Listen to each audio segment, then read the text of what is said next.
Shabbat Shalom, and welcome to the keepers of the house of light.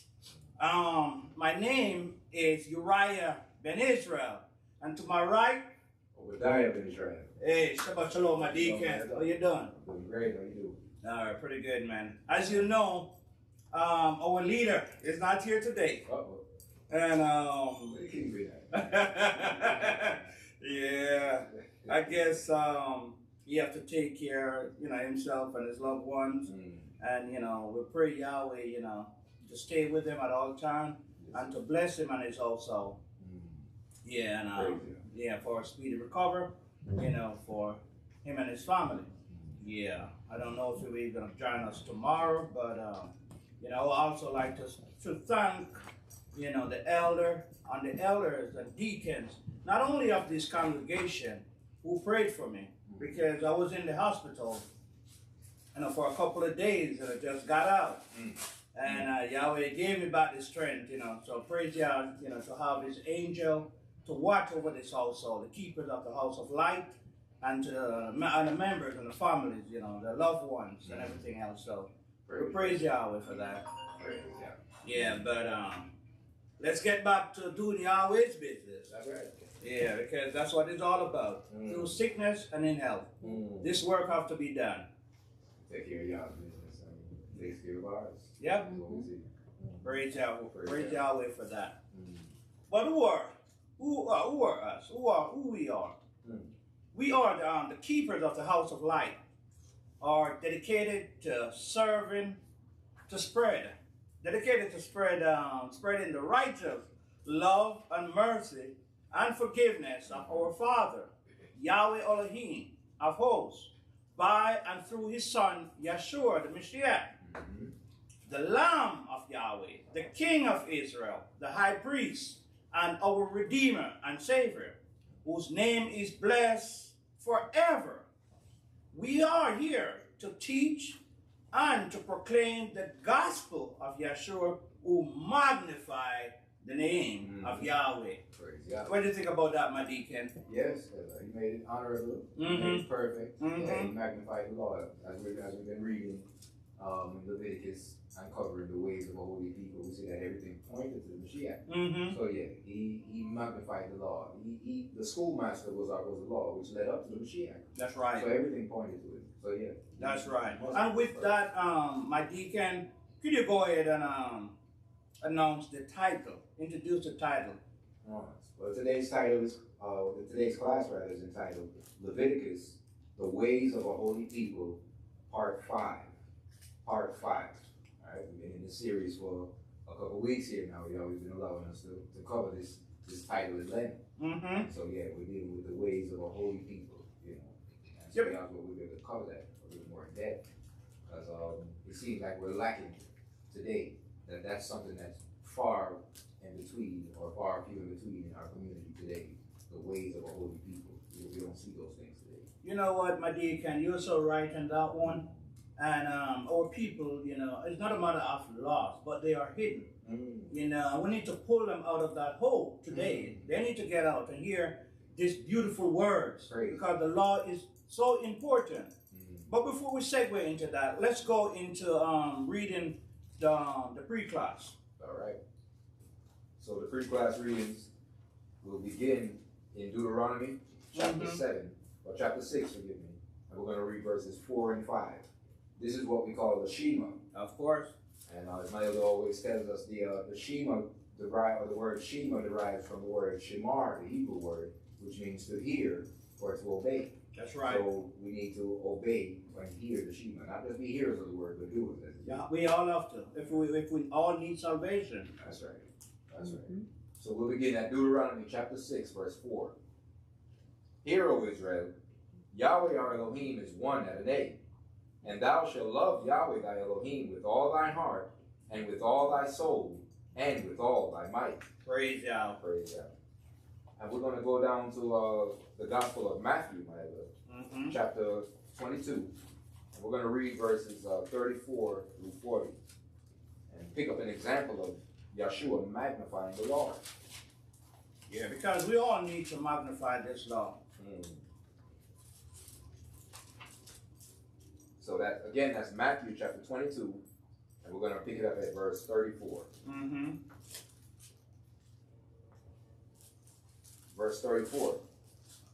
But when the Pharisees had heard that he had put the Sadducees to silence, they were gathered together. Then one of them, which was a lawyer, asked him a question, tempting him and saying, Master, which is the great commandment in the law? Mm-hmm. Yahshua said unto him, Thou shalt love Yahweh thy Elohim with all thy heart, and with all thy soul, and with all thy mind. Praise Yah. Praise Yah. This is the first and great commandment, and the second is like unto it. Thou shalt love thy neighbor as thyself. Mm-hmm. On these two commandments hang all the law and the prophets. Praise Yahweh. Yeah. Praise Yahweh. Well, you know, I recall something, my deacon, when I was working for a particular company, Okay. and there was a guy that came to me, want to challenge me. Oh, the law they were done away with. And I said, where you got that from? There's only 2 laws that we should go by now. And he quoted these 2 laws from Matthew 22, you just read. That's deep. And I said to him, I said, man, you know where you can find those 2 laws, instruction written? He said, it's a Messiah. You know, he said, these are the 2 laws. So I took him back to Deuteronomy chapter. And I said, read it. Man, his mouth was sick. See that? See that? That's why it's so important that we cover these things from the beginning. That's right. We say we don't start a book in the middle of the book. That's right. You start at the beginning. So yeah, praise God for that. Yeah. For showing that that's as we stated, that's the schoolmaster. Yeah, that's wisdom. Praise Yeah, God. that's wisdom, man. So let's go, Elder, and get the authority to do what we're doing today. Mm-hmm. We're going to stay in the book of Matthew, the Gospel of Matthew, but we're going to go to chapter 18, and we're going to just read one verse. Okay. Verse 20. Matthew chapter 18, verse 20. For where 2 or 3 are gathered together in my name, there am I in the midst of them. Praise Yah. Praise Yah. So this is how we were given the authority to do the things that we do today. Thank you, my deacon. So we're not here because we just want to be here. We are here because of the Spirit after Mashiach, left for us. Correct. Praise Yah. To do His work. Work's got to be done. It ought to be done. The harvest is plenty, but the laborers are few. Okay. That's what's written. Let's go to the prophet Isaiah, chapter 58, and we're going to read verses 13 and 14. Mm-hmm. For this is the Sabbath, and we were commanded to remember the Sabbath day and keep it holy. That's right. Verse 13, Isaiah chapter 58, verse 13. If thou turn away thy foot from the Sabbath, from doing thy pleasure on my holy day, and call the Sabbath a delight, the holy of Yahweh, honorable, and shall honor him, not doing thine own ways, nor finding thine own pleasure, nor speaking thine own words, then shalt thou delight thyself in Yahweh, and I will cause thee to ride upon the high places of the earth, and feed thee with the heritage of Jacob thy father, for the mouth of Yahweh has spoken it. Praise Yahweh. Praise Yahweh. Praise Yahweh for that pre-class reading. Praise Yahweh. And the question is, so many of us will turn, our foot away from what we love to do, to turn, back to the word of Yahweh. Well, that's the thing, as our people are lost out here.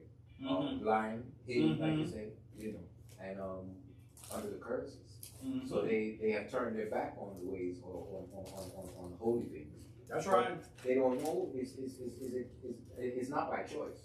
No. Some of these things are done. Now, if a person knows and if something is brought to their attention, now that's a different story. Mm-hmm. But the majority of our people, they're living in sin. Now they should have some consciousness of knowing right from wrong, but nonetheless, Yahweh, that doesn't void Yahweh's curse. That's right. So yeah, we're in a very peculiar position as a people right now. Mm-hmm. And folks may ask, how do you turn away from turn your ways away from the Shabbat? You have to be dedicated. You have to dedicate it to read the words. You have to dedicate it, to obey the words too. That's what you read in the Shema. That's how you glorify this word, or what we call the Shema. Because the Shema, what is the Shema? Can you elaborate a little bit more on what is the Shema? Yeah, what is the Shema all about? Yeah, it basically was an introduction Mm-hmm. in all Hebrew gatherings from Mm-hmm. ancient times of our fathers. Okay. What you could call a tradition in a sense. Mm-hmm. But our fathers would commemorate this. And not only did our fathers do it, the Mashiach did it. Mm-hmm. See, we see that he as well magnified the Shema. But the Shema basically told us how we should love our Creator Mm-hmm. and the relationship that we would have with Him if we did such and were obedient. You know, He says, "You shall love Him with all your heart, with all your soul, with all your mind." So He's instructing us on how He wants us to come unto Him and the dedication that He would require for us to be able to receive the heritage of Yaakov. And we just read that now, but we had to. It was stipulations with that, and so there's levels to it, and we're still growing in that. All of us are growing in that. Yeah. We're growing in our understanding and growing in our ways to be able to approach unto God. Yeah, praise God for that information, man, because we really need it as a people because we are lost today, especially our nation. So true. So at this time, let me segue back into the title of this class, The Ways of a Holy People. Let me repeat that. The Ways of a Holy People, Part 5. The question is, can we say, as a nation, today, are we following the ways of a holy people? As a nation, our people don't even know that we are a nation. You know, we're represented as part of a nation. They call us African American or whatsoever, you know, whatever terms that they use. Cool, whatever, right? black. That's right. But we're the land of the black. Yeah, interesting.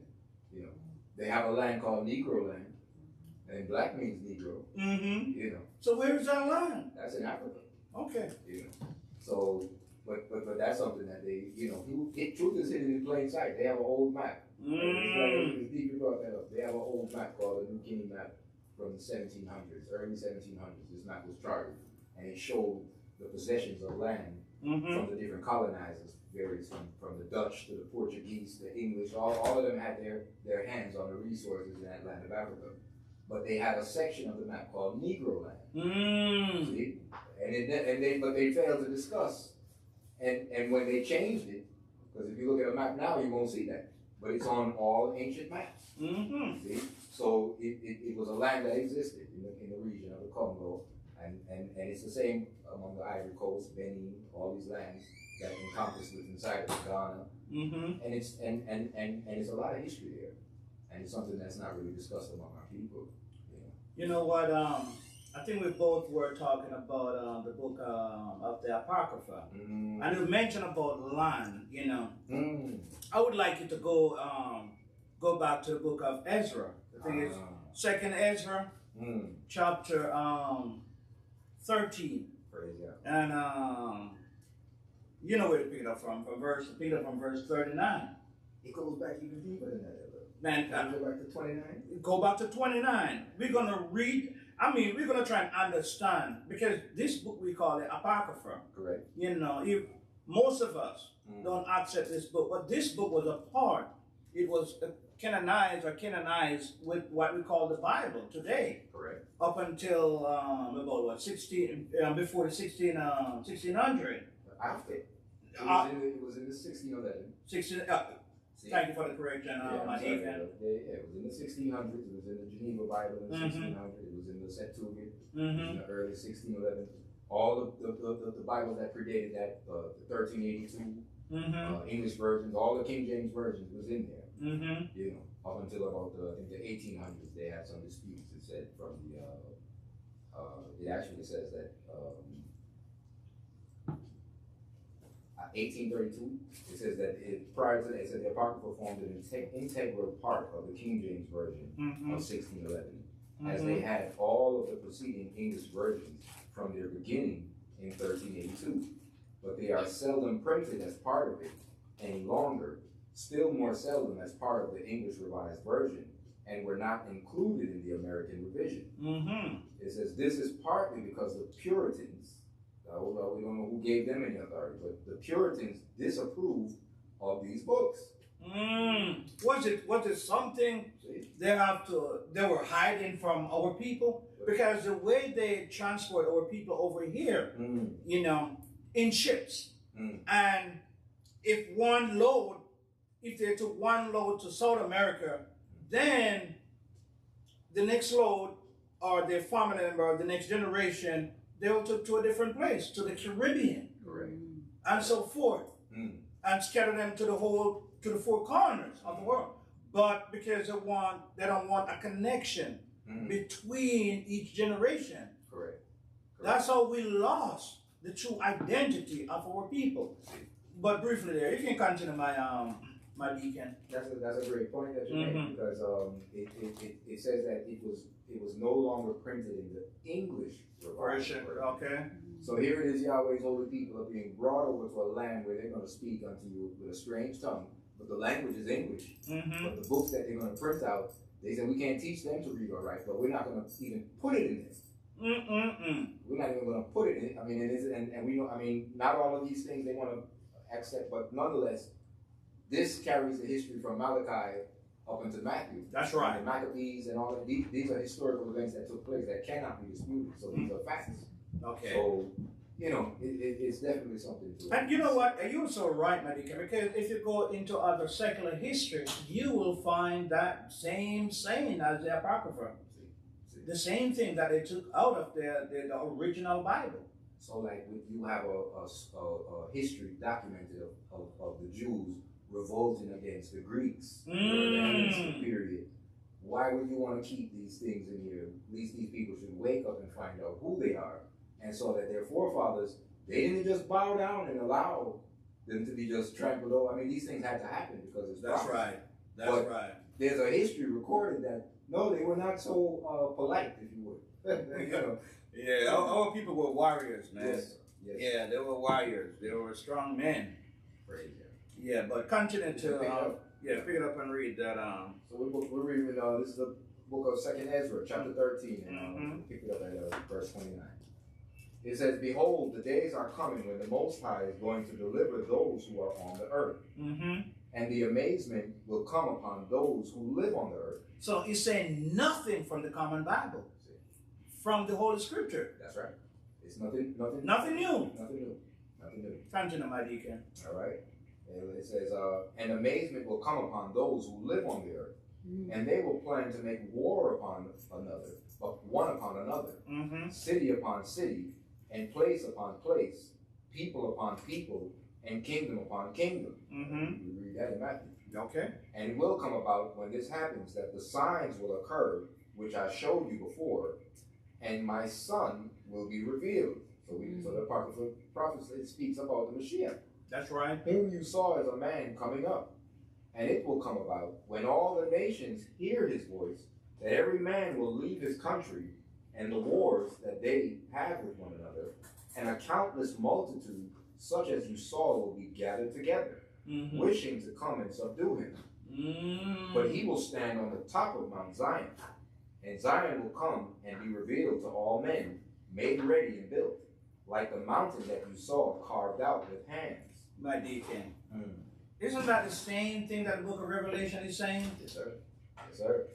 At least let's go back into the book of Ezekiel. Right. It's the same thing. The army is going to come up against the Messiah.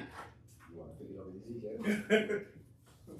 Go ahead and, I know you have to switch back, but yeah, go ahead, man. And it's good that we can share all this wonderful news, you know, history, biblical history and everything with our people. That's right. Because our people is kept in darkness. I will need to share this marvelous light. So that we know who we are as a people. That, you know, we are kings. You know, we are royalty of this world. Where do you want to pick it up? So, start anywhere you want to start in the book. By the way, let me know where you're going. In the book of Ezekiel, where you want to pick it up from.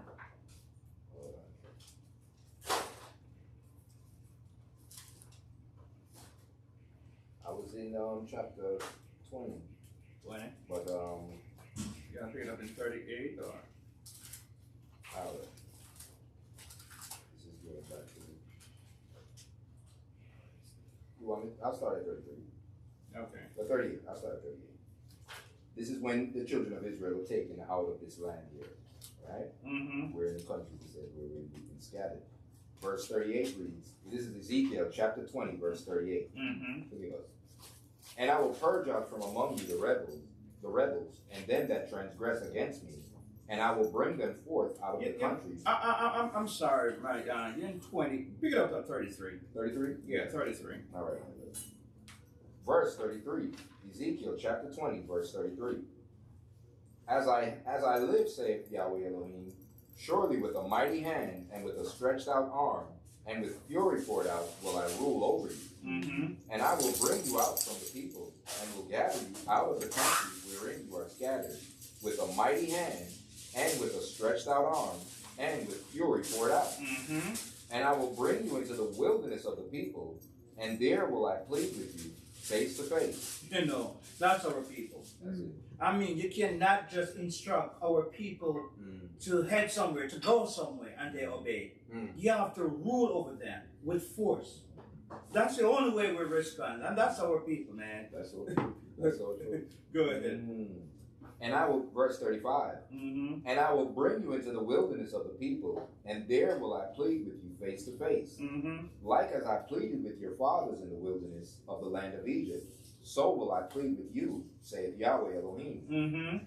And I will cause you to pass under the rod, and I will bring you into the bond of the covenant. So there's nothing new. Because the same way he brought our people out of Egypt, he brought them through the wilderness. Correct. So it's the same process that's going to be done to our people today. That's right. And that wilderness was, it stretched from what they would call North Africa. That's right. Going all the way up to the Middle East. That's right. Saudi Arabia. That's right. It's the King's Highway. They got a King's Highway. That is going to take up, verse 38. And I will purge out from among you the rebels, and them that transgress against me, and I will bring them forth out of the country where they sojourn. And they shall not enter into the land of Israel, and you shall know that I am Yahweh. As for you, O house of Israel, thus saith Yahweh Elohim, go you, serve you every one his idols, and hereafter also, if you will not hearken unto me, but pollute you my holy name no more with your gifts and your idols. For in my holy mountain, in the mountain of the height of Israel, saith Yahweh Elohim, there shall all the house of Israel, all of them in the land, serve me. There will I accept them, and there will I require your offerings and the first fruits of your oblations, and with all your holy things. And I will accept you with your sweet savor, when I bring you out from the people, and gather you out of the countries wherein you have been scattered. That's right. And I will be sanctified in you before the heathen. And you shall know that I am Yahweh when I shall bring you into the land of Israel, into the country for the which I lifted up my hand to give it to your fathers. And there shall you remember your ways and all your doings, wherein you have been defiled. And you shall loathe yourselves in your own sight for all your evils that you have committed. And you shall know that I am Yahweh when I have wrought with you for my name's sake, not according to your wicked ways, nor according to your corrupt doings, O you house of Israel, saith Yahweh Elohim. So beautiful. Look at some right there, my deacon, man. Praise so this is the way that Yahweh prescribed that he's going to take us back out of these countries, back into our own land. Correct. Yeah, that is the land. But for not keeping those same holy ways that we're reading about in the book. That's correct. Right? That's correct. Yeah. So let's pick this back up and see how this correlates, because some people try to disregard this. But, disapprove certain things. We gotta read. We want to read. Yeah. And see what's written. We don't go by what people tell us. We read for ourselves and see what the Spirit brings. As Yahweh allowed. Yeah. It says we were at this is 2nd Ezra, chapter 13, and we're at verse 36. But he will stand on the top of Mount Zion, and Zion will come and be revealed to all men, made ready and built like the mountain that you saw carved out without hands. And my son will charge the heathen who have come with their ungodliness. This was symbolized by the storm, and will upbraid them to their face with their evil thoughts and the tortures which they are to be tortured. which were symbolized by the flame. And he will destroy them without effort by the law, which is symbolized by the fire, the law. And as for your seeing him gather about himself another multitude that was peaceable, these are the 10 tribes that in the days of King Hoshea were carried away from their own land into captivity, whom Shalmaneser, the king of Assyria, made captives and carried them beyond the river. They were carried off to another country. Wow. But they formed this plan among themselves to leave the heathen population and go to a more distant region where the human race had never lived, so that there perhaps they might keep their statutes, which they had not kept in their own country. And we just read that. That was keep them out of the land. Of course. Right? We wouldn't obey the law, man. See? It says, and they went in by the narrow passages on the Euphrates River. For the Most High then did wonders for them, for he held back the sources of the river until they had passed over. But it was a long journey of a year and a half to that country, and that country is called Arzareth. Arzareth. Yeah. So go ahead. What's it? Look up the meaning of that word, Azareth. It says that it literally means another land in Hebrew. So it's not a geographical location. It's describing a place. It's another land. So our old forefathers didn't know anything about that land. No, sir. No, sir. Yeah. It's pretty interesting because, you know, I mean, we're going to deal with this topic more in detail when I have the comeback, but nonetheless, it's something the Spirit brings. Because we have brothers that came up with, now we don't approve of this chart that these brothers have come with. That's right. Something different. But there's something to the fact that there's some kind of byword when you deal with this topic because it's been suppressed. Anytime you bring it up, it coincides with Matthew, with Psalms, where it says, "Come, let us cause the name of Israel to cease." From Psalm 81, 83. See, all of them in collusion together. Yeah. All these nations. They may have other disagreements, but when it comes to Israel and keeping the identity of Israel concealed, they're all in collusion and agreement about that. They don't have no dispute about that. They move in sync when it comes to that because it's in no history books. They're not teaching these things. So it's a little bit more. But the question is, why should them teach our people the history when they need our people to be ignorant at all times? You're right.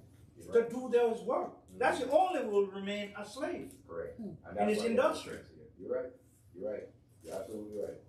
So it's not their job to teach us. It's our job, our responsibility to educate ourselves and educate our children. Of course. Yeah. I want you. Are you through with that reading? Oh yes, sir. I want you to touch a little bit on Zechariah 14 to give you some more information about our King, who we serve, who bless us with this, this way, refine it, magnify this law of Yahweh. You can pick it up at verse 1. Okay. Zechariah chapter 14, verse 1. Behold, the day of Yahweh cometh, and thy spoil shall be divided in the midst of thee. For I will gather all nations against Jerusalem to battle, and the city shall be taken, and the houses rifled, and the women ravished, and half of the city shall go forth into captivity, and the residue of the people shall not be cut off from the city. So, we know that Esau is in the land right now. Correct. When we return, Esau's still going to be in the land. Correct. So they are the ones that are going to be in captivity in the land. Correct. Because we have to get rid of Esau. Because all the other nations, they conspired along with Esau against us. Correct. To let them be the so-called Jews in the land today. But we know they are not. Correct. Okay. Correct. Revelation says, I know them that say they are Jews, but who lie. Yeah. Blasphemy says. Yeah. That's right. Yeah. That's right. And we as a people have to realize that, reading is important, research is important to find out who we are as a people. Right. Because the only way we're going to get over this darkness that's overshadowed us from seeing further, that light, that bright light that the Messiah is shown to us. Praise God. Let's come to the Madika. Yes, sir. Verse 3. then shall the Adonai go forth and fight against those nations, as when he fought in the day of battle.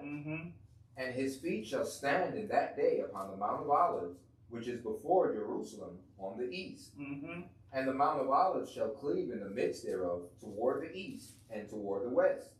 And there shall be a very great valley, and half of the mountain shall remove toward the north, and half of it toward the south. And you shall flee to the valley of the mountains, for the valley of the mountains shall reach unto Azal. Yea, you shall flee like as you fled from before the earthquake in the days of Uzziah, king of Judah. And Yahweh my Elohim shall come, and all the saints with thee. And it shall come to pass in that day that the light shall not be clear nor dark, but it shall be one day which shall be known to Yahweh, not day nor night. But it shall come to pass that at evening time it shall be light. That's fine, Michael Mediki. There's not to go any further. And that's it. It's basically pretty much saying the same thing that the book of Ezra is saying. Correct. You know, so nothing, you know, we all have to do the research in the book of Ezra. You know, some say they can prove the authenticity of that author. You know, but it was in the book. It was a part of the Bible. Correct. Up until they maybe take it out in the 17th or 16th century. You know, so we all have to do our research. That's right. And to see, find out what is going on. Because that land, they said the land of Azariah, you know, beyond the river. Beyond the river. Yeah, so that's right. We know that pretty much that land maybe talking about the land of the free and the brave. Let me put it that way. Yeah. It was documented that when Columbus came here with his explorers, they said that they spoke Hebrew to the natives. They said that it was documented. They said that they spoke in every European language and the people did not respond. So they turned to one another and spoke in Hebrew or Yiddish. Okay. When they spoke, and the person replied and responded. The natives responded to them. They understood Hebrew. So it was pretty interesting, but it was never discussed. These are things that were written in their logs. Okay. But they just, let's not talk about it. And that's how it was. It never was discussed. But it should provoke thought. They cannot allow that, you know, that truth to come out to light. They said it was found in the Grand Canyons too. They found in caves in the Grand Canyons before it was flooded. Okay. They had caves and they had Hebrew writings on it. Okay. And that's documented. That here in America. Is it was it like the ancient Hebrew or pretty much ancient Hebrew? Okay, yeah. Because not all of us. Because as you mentioned that, you know, we talk about the modern Hebrew. Modern Hebrew is nothing. You know, is what Esau in the in the 9th or the 10th century has evolved with that thing. Because in the original Hebrew there wasn't any vowels. Okay, written in that language. And I'm going to give you a little bit. Well, we're waiting on the Spirit to allow us, you know, as a body to introduce certain things, you know. We're maybe not ready for that yet, you know. No, but we can still do our research, and you can go all the way back to see that this new language, you know, was originated in the which we call the Yiddish. You know, that mix it up with the German slang and everything else. But they were called the Masoretes. They were the one. And you have to look, who are the Masoretes? Because, you know, to go back and get the true identity, because even the New Testament was written in Hebrew. But to find, it was translated into Hebrew, and a lot of folks don't know.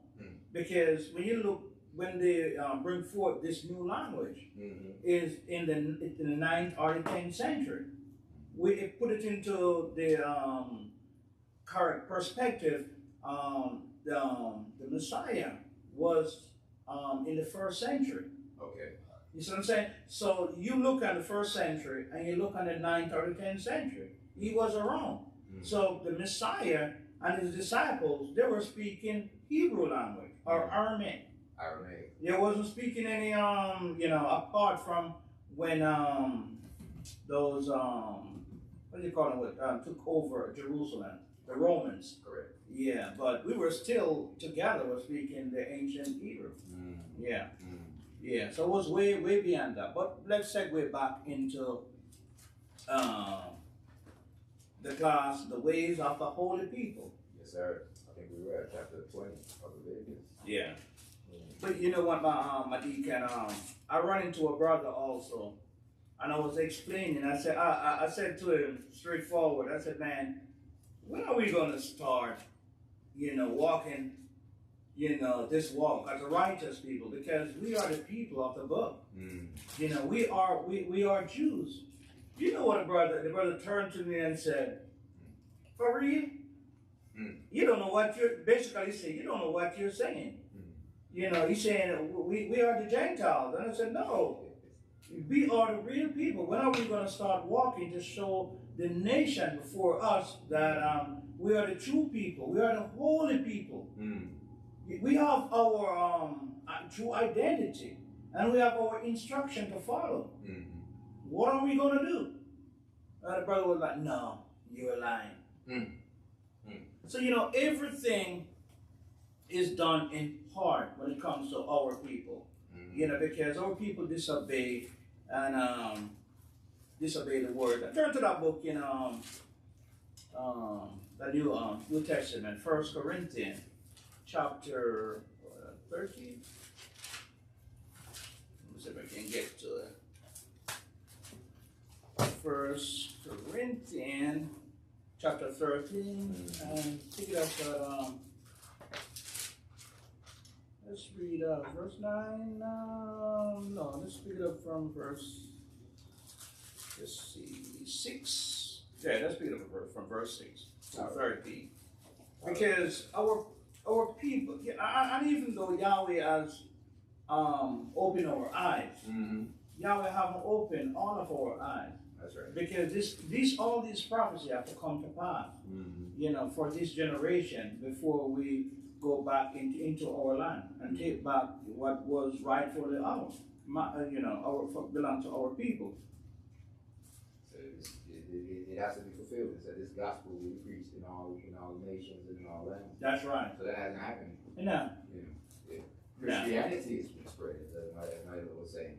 But this gospel, the gospel was salvation is of the Jews. That's what the good news was. That Mashiach would return and redeem this people of Israel from their sins. That was the good news. That hasn't been preached throughout the whole world. But I don't know if you can see this book here. The title of this book. We want to show that. Yeah, there we go. Yeah. Yes, sir. In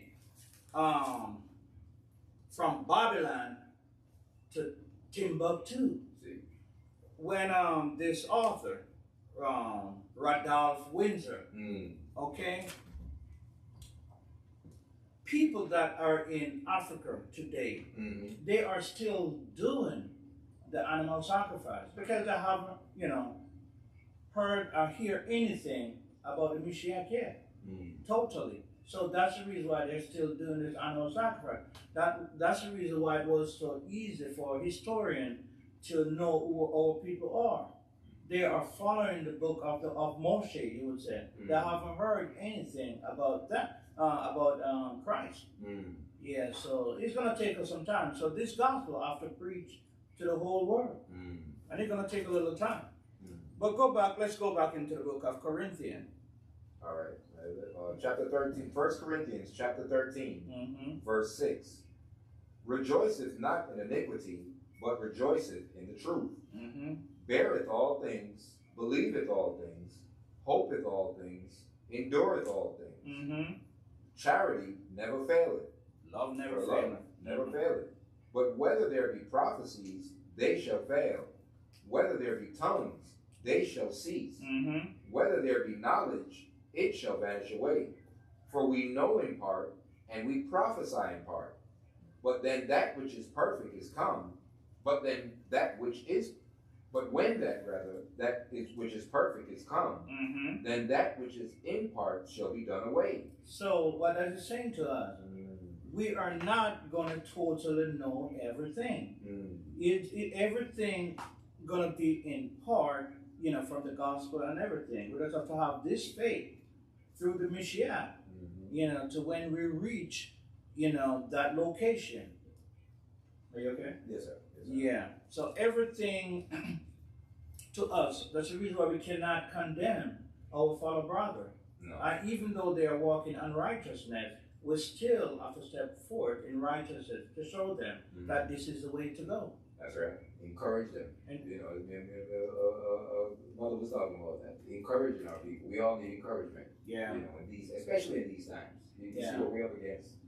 Our people are fighting against Satan, and they don't know that Satan is the prince of this earth. Spiritual warfare. It's spiritual warfare. We're all dealing with it. But not everyone can recognize that it's a spiritual warfare we are going through right now. That's right. It's like Neo in the Matrix. Literally. You hit it right. You're right there. If we can see or feel, we think that, we can do it, or we don't have to do it. Yeah, but this fight, it have to be discerned by the Spirit. And the Spirit have to be given unto you. So you can do this thing and do what is right. Go ahead. Yes, sir. Verse 10, verse 11. When I was a child, I spake as a child. I understood as a child. I thought as a child. But when I became a man, I put away childish things. That's right. For now we see through a glass darkly, but then face to face. Now I know in part, but then shall I know, even as I also am known. And now abideth faith, hope, love, these three. But the greatest of these is love. Praise God. So those are the ingredients to open this book. This spiritual, word that has been given to us by Most High Yahweh. These are the keys we have to use to open it. And if there's no love, there's no us. Don't profit nothing. Don't profit anything. Praise God. And what is love, love? Keeping the commandment of Yahweh. That is love. Praise God. Yeah. Through the commandment, you'll see mercy. You'll see at least the weightier things of the law. Forgiveness. Okay? Patience. Praise God. That is love. Okay, let's go now and set back into our main classes. We went through the book of Leviticus 18, 19. Yes, sir. And we see some of the instruction that our people. And what we're going to do at this time, where we stop? Is it verse 19 or verse 20, chapter 20? We were in chapter 20. We had read down about 10 verses last week. But we were at chapter 20. Yes, sir. Just to remind you that the title of this class is, you can go ahead and say, Leviticus, the Ways of a Holy People, Part 5. Okay. Yes, sir. So these are the reasons why we stick into the law book, because we need to know the law. It is our constitution, because when we get back into the land, we need something, to rule by, to obey, to walk in.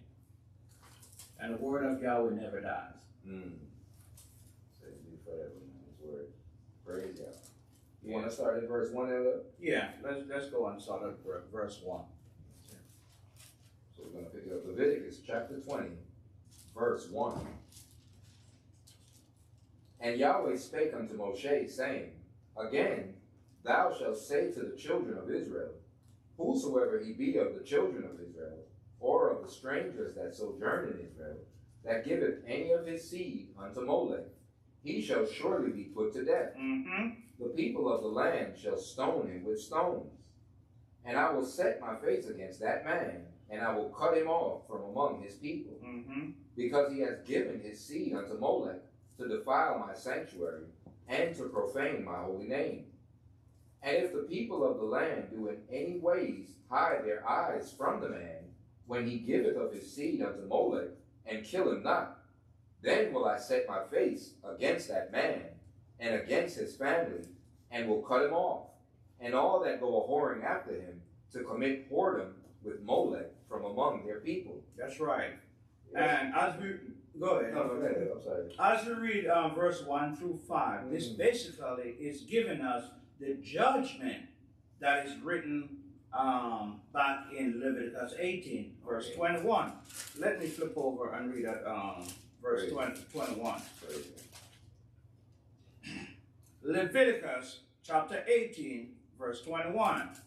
And thou shalt not let any of thy seed pass through the fire to Molech, neither shalt thou profane the name of thy Elohim. I am Yahweh.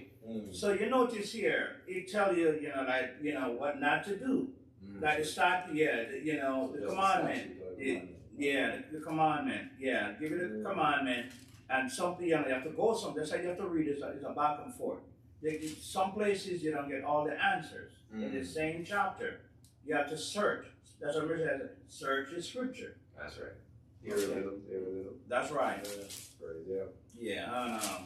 So as we go through the rest of chapter 20, we'll see we'll see the judgment, and we have to go back to see where the law is written.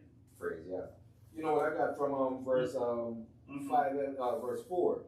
It says, and if the people of the land do anyways hide their eyes from the man when he giveth of his seed unto Molech and killeth not. So I was looking at our community today. We got this policy.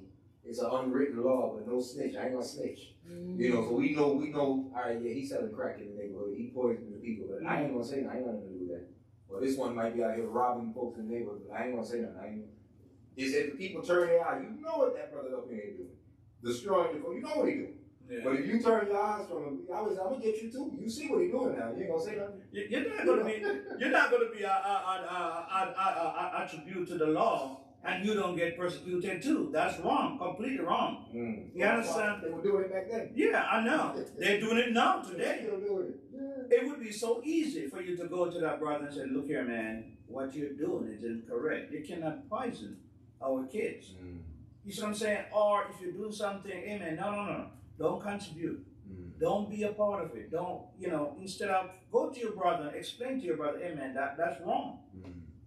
And start walking righteously before the Creator. Yeah, because you're going to be a part of damnation too, if we all don't change. Yeah. All right, so we're back in Leviticus chapter 20, verse 6. And the soul that turneth after such as have familiar spirits, and after wizards, to go a whoring after them, I will even set my face against that soul, and will cut him off from among his people. Sanctify yourselves therefore, and be you holy, for I am Yahweh your Elohim. And you shall keep my statutes and do them. I am Yahweh which sanctify you. For everyone that curses his father or his mother shall be surely put to death. He has cursed his father. He has cursed his father or his mother. His blood shall be upon him. Okay, let's go back into Leviticus 19 and read verse 3. Right, I'm going to cover a little bit right there. Leviticus chapter 19, verse 3. You shall fear every man his mother and his father, and keep my Sabbaths. I am Yahweh your Elohim. Right there. Yes, sir. It just gives you the law. Okay, but here, if you break the law, in verse chapter 20, that's what the Most High is going to do to you. So we're dealing with the judgments. Judgment. We're basically dealing with the judgment in chapter 20. Yeah, so when you read this book, you have to go, go and find the answers. See, you got to study this book. You have to study it. Yeah. You have to study it. And if you should go to where you just stop at verse 9? Yeah, verse 9. Verse 9. Go to Exodus. Let's go to Exodus chapter 20.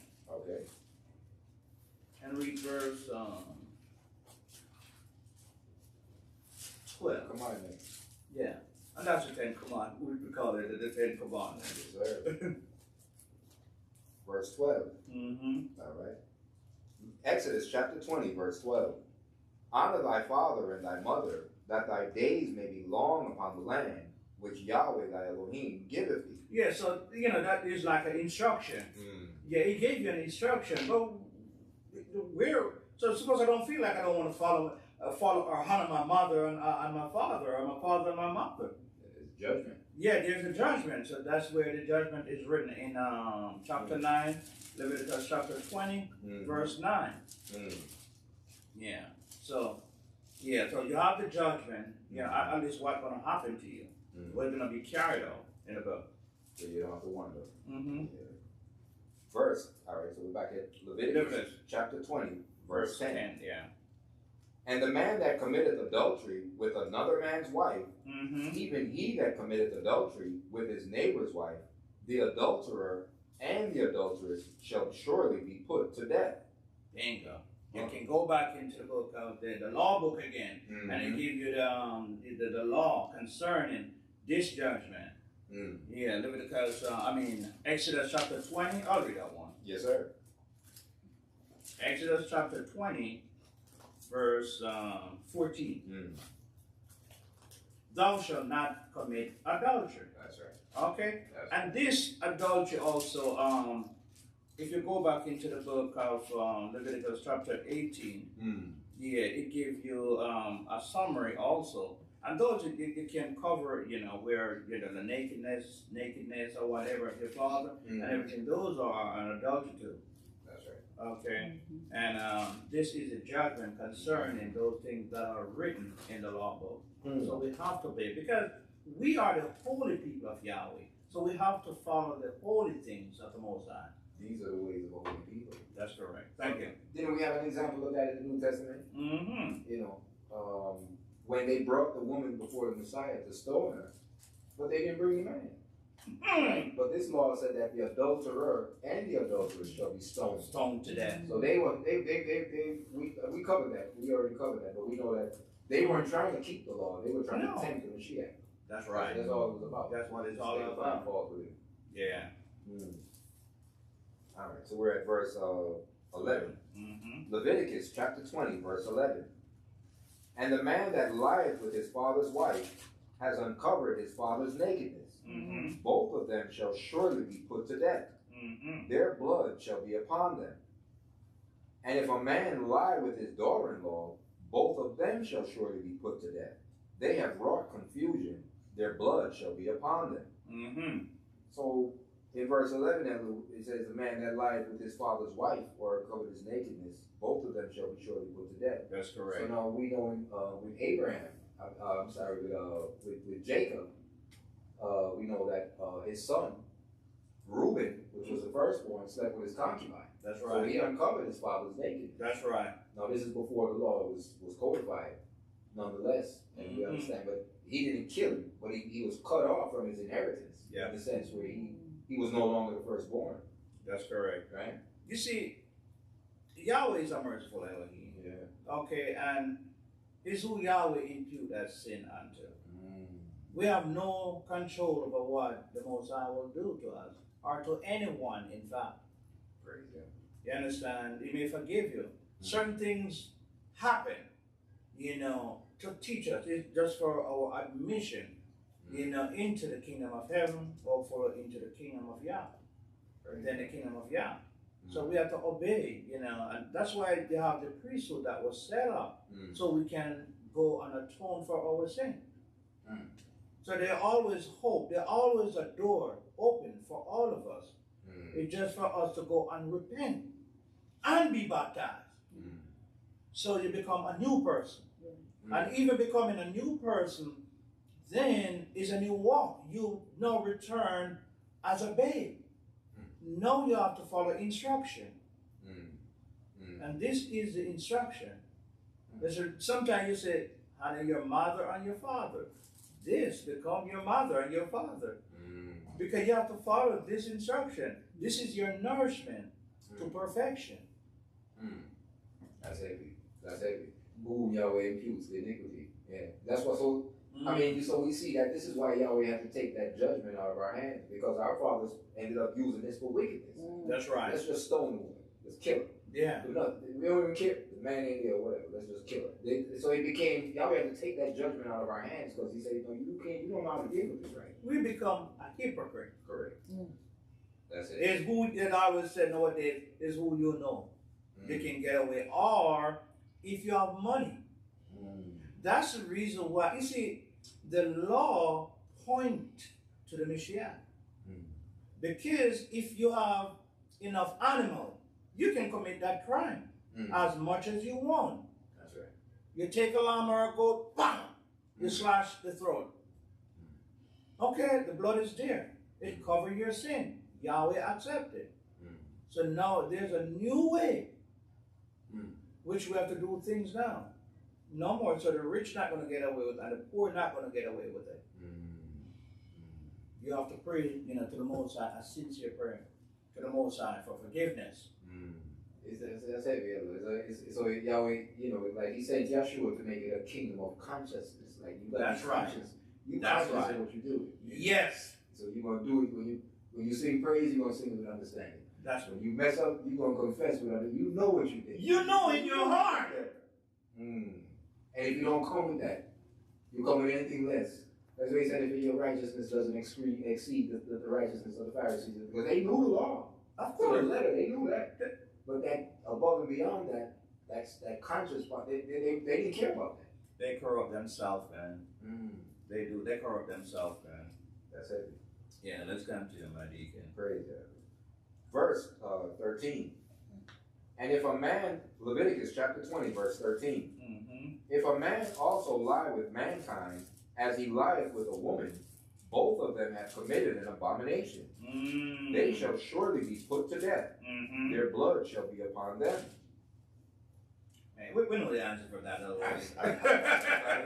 But This is pretty self-explanatory. Oh man, so we let evil be good and good be evil nowadays. We let it look righteous in the eyes of the Most High. But there was a question that I asked my elder brother, and Yahweh do whatever He want. When we look in the case of a hermaphrodite, a person who is born with two organs. Correct. Sometimes the body, or what the genes, whatever genes, the stronger genes in your body. So that body is breasts and everything, as a woman, but at the same time, her genes are that person. You don't know what to call it, a male or a female. Taking the female genes has taken over the male genes. So that person is gonna be what would you say? More like want to see that kind of person. So how do we handle that situation? Oh, that's heavy. Now that I can sympathize with. That's not a choice. Yeah. You didn't choose that. This is what you have, and you're trying to figure it out. And who can figure that out? That's something to consider. That's the reason why even when Moshe was when Yahweh was sending Moshe back to the land to free the people of Israel, and it was like he was saying, "I'm a man with stuttering lips." He said, "Who made the blind? Who made the deaf? Isn't I Yahweh made the left? So you don't tell me who to choose." Anyway, your brother is coming. Yeah. Look at the case. We're not going to go there, because we know time is going on. When the Messiah, they asked the Messiah about the blind man, and he said, "Who sinned?" And he said, "Hey, is it the parent?" And he said, "Or is it the man?" He said, "No, neither. But what? Is to show the glory of Yahweh. The glory of Yahweh." So in certain case, we have to be what you said, empathize or whatever, sympathetic, with folks when it comes to certain things and show them a way and see if we can give them the law in a milk form, something easy to be intuited. That's a great point, Elder. Yes, because it's hard. Yeah. I cannot criticize Yahweh creation. Yeah. So no, we're not. But no, that's different from the things that we understand. Laws have been changed, and mankind has decided, okay, this is the route that we want to go. Yeah. But even that is it's like we're talking about. It's spiritual warfare. That's right. Because they may be deeming it as something natural, but it's really something spiritual you're dealing with, and you really don't understand what you're dealing with. That's right. You may not even have the tools to resist that spirit. Because it is a spirit on this earth. It is. You know, It is. I was talking about this last week. The spirit of whoredom. Yeah. That's in this earth. It's a spirit of fornication, a spirit of adultery. It's a lustful spirit. And it's on the earth and it's prevalent. It is an unclean spirit on the earth. It's been on the earth for years, and it's not just it's in liars. It's in all forms of things that are abominable unto Yahweh. Yahweh saying that these things are abominable. A liar. You know, a lot of people die behind people that tell lies. That's right. They're not pleasing to Yahweh. That's right. You know? So it's no different than a man that may be doing something contrary to thus saith Yahweh. Well, Yahweh, how, you know, there's sins unto death. Mm-hmm. And then there's sins that's not unto death. But that's right. It's still sin. It's still sin. Yeah. And all sin have to be atoned for. Believe it or not. As you mentioned, you mentioned that there's a lot of spirit out in the world today. Yes, sir. And you have to look, especially in the book of Mark, or chapter 4. Is it chapter 4? Yeah.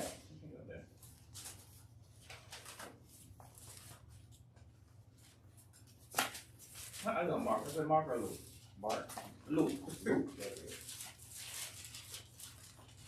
This is when Mashiach was tempted. Yeah. That's all right. Luke chapter 4. Yes, sir.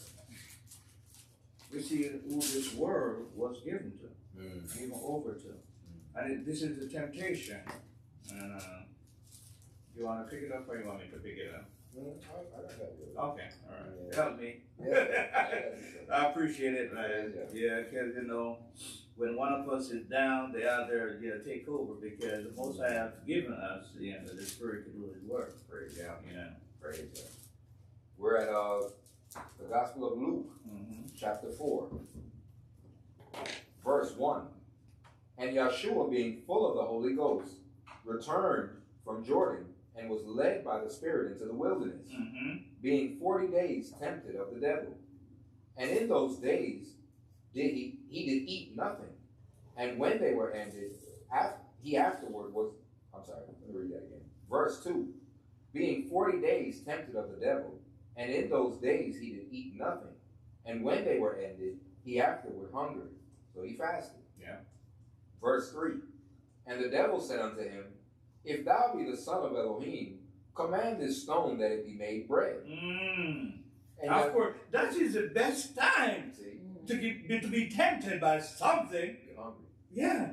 Because you know your body is gravitating towards food. I need something to eat. Come on, man. He came to him and said, "Don't vain. Make the stones, command them to be made bread." You know, it's not a sin. See, he tempted him. Yeah. If thou be the Son of Elohim, command this stone that it be made bread. Yeshua answered him, saying, it is written that man shall not live by bread alone, but by every word of Elohim. Praise God. Don't Moshe done the same thing too? See? He went into the wilderness too, and fasted, for 40 days and 40 nights. That's right. Without eating anything at all. See, he was up in that mountain. That's right. Come on, man. Come on. And that's written in Deuteronomy chapter 18. That's right. That man shall not live by bread alone. But every word that proceeded out of the mouth of Yah. Praise Yah. Verse 5. And the devil, taking him up into a high mountain, showed unto him all the kingdoms of the world in a moment of time. And the devil said unto him, all this power will I give thee, and the glory of them, for that is delivered unto me, and to whomsoever I will, I give it. Yeah, that's all. You don't have to go any further. But I just want to show you that you said a lot of things, a lot of evil, a lot of spirit. That's right. The evil spirit is into the world right now. And Satan has sent out his angel, correct, who appear unto us as light. But they're not light. So this world is given over into the hands, of the devil. So we go through it, I think we read last week when we talked about when the evil days coming on us. That's right. Yeah, so we're going to go to, but the Spirit of the Most High is going to help us to go over those evil days. Praise God. Yeah, get over those evil days. Because, we do have the Spirit. And this is the Spirit of the Most High. His word. His word. Praise God. Praise God. Let's get back to Leviticus 20. All right. We were at Leviticus chapter 20, and we stopped at verse 14. Verse 14.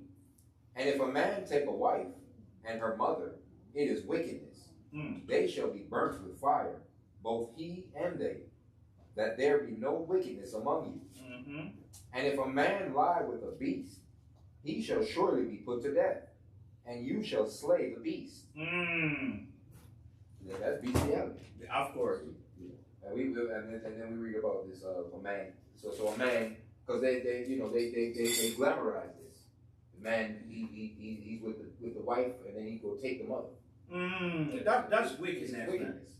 But there's a law. Yeah, we got a law. There's a law for that too. Come on, man. You can't take the mother and her daughter. Come on, man. Verse 16. If a woman approach unto any beast and lie down thereto, thou shalt kill the woman and the beast. They shall surely be put to death. Their blood shall be upon them. That's right. I mean, even in certain states, I heard that they can marry their animal now. That's right. This is crazy. But there's also a law has to be. I mean, you would think that why would Yahweh have to tell man, don't sleep with a beast? I mean, this thing there's nothing new under the sun. Yeah, I read about it in the Middle East. The men attacking people's sheep. Oh man, that's wickedness, man. We're at verse 16, verse 17. And if a man shall take his sister, his father's daughter, or his mother's daughter, and see her nakedness, and she see his nakedness, it is a wicked thing, and they shall be cut off in the sight of their people. He has uncovered his sister's nakedness, he shall bear his iniquity. And if a man shall lie with a woman having her sickness, and shall uncover her nakedness, he has discovered her fountain, and she has uncovered the fountain of her blood. And both of them shall be cut off from among your people.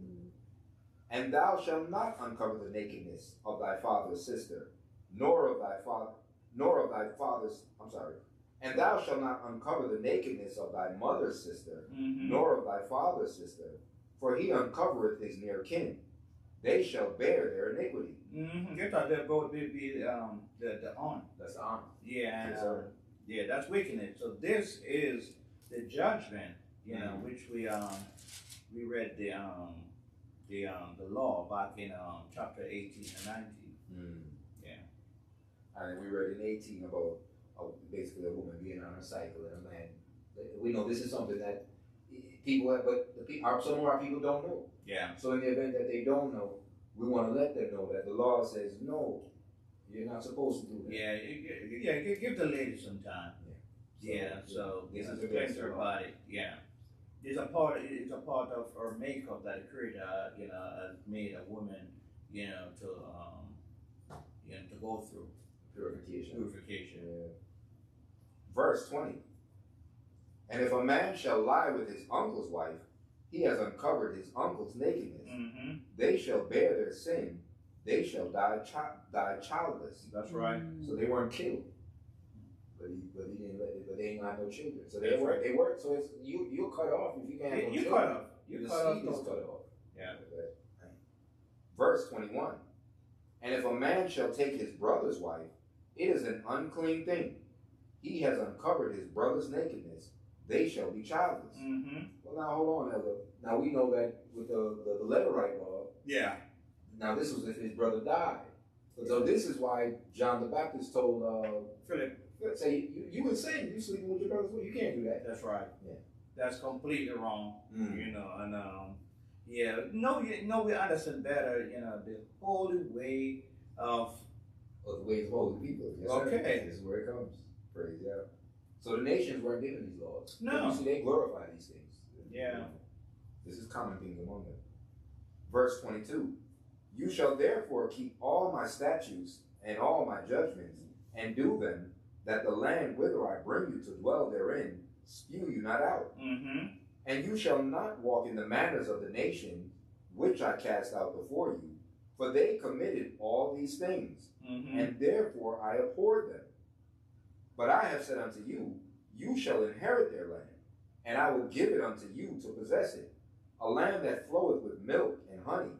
I am Yahweh your Elohim, which have separated you from other people. That's right.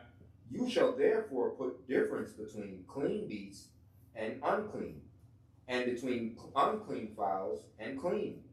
And you shall not make your souls abominable by beast, or by fowl, or by any manner of living thing that creepeth on the ground, which I have separated from you as unclean. And you shall be holy unto me, for I am Yahweh, for I Yahweh am holy, and have severed you from other people, that you should be mine. See, Yahweh did this. No one else. Well, look in verse 22. You shall therefore keep all my statutes and all my judgment, and do them, that the land, whether I bring you to dwell therein, spew you not out. The question, where's our people today? We spewed out. We scattered to the four corners. Yeah. We have no land right now. Yeah. So we are nomadic people right now. Yes, sir, literally. We are scattered all over the world. Yeah. So you can see our people did not heed to the instruction of the Most High Yahweh.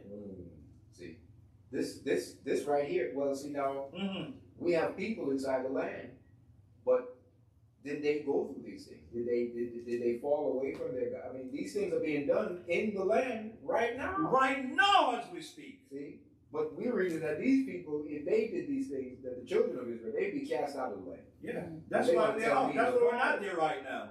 But the Jews have returned 70 years almost, and are practicing these ways that are contrary to that which is written in this book. The same Torah. I find that strange. I find that very odd. So I asked you before to read what they said, because even some Israelite, they're saying the Mashiach is there right now. Oh wow! But that's why when you go back into the book of Zechariah, those guys have said, what happened if he's there right now? Why the Mount of Olive is still intact? Correct. So something is not wrong. Something is not right with your gospel. Something is not right with your saying. Come on, man. Don't be fooled. That's why I say, if he's in the desert, no, don't go. Don't go. They're in. Don't go. Don't believe him. Because you know exactly what's going to happen when he returns. See, all this wickedness in the earth right now. Yeah. Who's the ruler of this earth right now? See. All right. That's right. We're at verse 26. 27. I'm sorry. Leviticus chapter 20, verse 27. A man also or woman that has a familiar spirit, or that is a wizard, shall be surely put to death. They shall stone them with stones. Their blood shall be upon them. So these are like moral laws. Yeah. We have to follow the ways that is written here, because we are holy. We are of a holy nation, and we thank the Most High Yah, for allowing us to return, to learn these things and to return back, to the ways of a holy people. Because Yahweh said He's holy, you got to be holy too. Praise God. Yeah. Praise God. He said, in verse 26, He said, I severed you from other people, that you should be mine. See. Now which other nation can say that, man? Yeah, I mean, well, is that why the nations hate Israel? Because Israel don't know who they are. They don't know that these are the things that Yahweh said, look, I separated you from myself. I cut you off from other people. You think that you want to be a part of the nations. Ezekiel 20, we read that earlier. So that thing that comes into your mind saying that we shall be as the heathen and all the families of the earth. Right? He said, no, you're not going to be like that. I'm going to rule with you with fury poured out, because no, I separated you. I severed you from all these nations to be mine. I can get my word. Wow. Which other nation can say that? That's an honor. So that's we can see why we're in this condition now, because we let our father down. Our fathers went astray. But Yahweh, praise God to the Most High Yah. He has opened up doors, for us, to learn, the ways of a holy people. Praise God. And giving us a spirit to walk back in them. So we praise Yahweh for that. All right, keep going. We're at chapter 21. 21. Yeah. We want to take it to, we can take it to chapter ending at 22. Possible. All right. Leviticus chapter 21, verse 1. And Yahweh said unto Moshe, Speak unto the priests, the sons of Aaron, and say unto them, there shall be none defiled for the dead among his people, but for his kin that is near unto him, that is, for his mother, and for his father, and for his son, and for his daughter, and for his brother, and for his sister a virgin that is nigh unto him, which has had no husband, for her he may be defiled. But he shall not defile himself, being a chief man among his people, to profane himself. So there's a speculation for the priesthood. Correct. And they have to follow that to a T, because they are the one who's going to instruct the people, to be holy before the Most High. So there's great responsibility resting on their shoulder. So they have to follow this book to a T. So we see that when we had an example of that, but they were being consecrated. Aaron, this is before, it's written now, but when they were being consecrated, they were going through that process of the 7 days. Aaron's son got stricken down. Of course. And according to the law, we just read that he could be defiled for his son, but at that time he was going through his process. And Moshe said, no, don't mourn for it. You can't do it right now. You got the oil on you. You have to go through this process. The consecration period. You're gonna be childless. You're gonna die. Yeah. Everybody. That's interesting. Very interesting. But he could only be defiled basically for his immediate family. Immediate family. If you go outside of that, well, hey, we can take whatever action you want to take in you. So have to be, So it's a special job, and it's a honor, for us, to stand before Yahweh's people, to minister, before His people. It is a honor unto us. Yes, sir. To know that we are not glorifying ourselves, but we are glorifying the Most High. Correct. And that's an honor, and we should always, give a thumbs up for that. Knowing that we have to be, in season at all times when it comes to this word. Because all these words are important, and so we've got, Yahweh have given us this body, to teach His word, teach our people, minister before Yahweh too. But at the same time, we all have to atone for our sin too, as well as the people too. That's why we have to teach what is righteousness out there. So when the Mashiach came now, he gave an example about the neighbor. He said, they said, love your neighbor as yourself. So he said, who's my neighbor? And so he said, well, he gave them the story about the Good Samaritan. We read that, right? But the Levite was unable to defy, but he didn't speak against the Levite. But we see that he was going beyond this. But the Levite could not defile himself because of the ordinances that are placed upon him.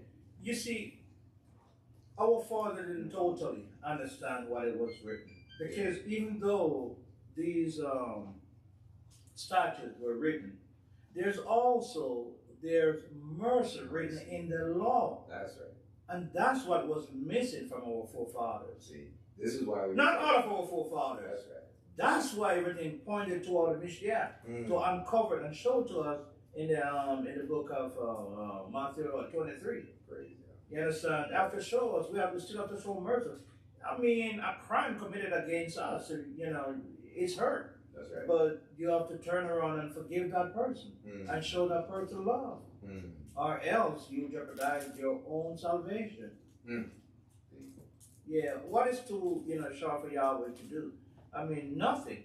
I mean, He can do all things. That's right. That's right. So He can mend you back together.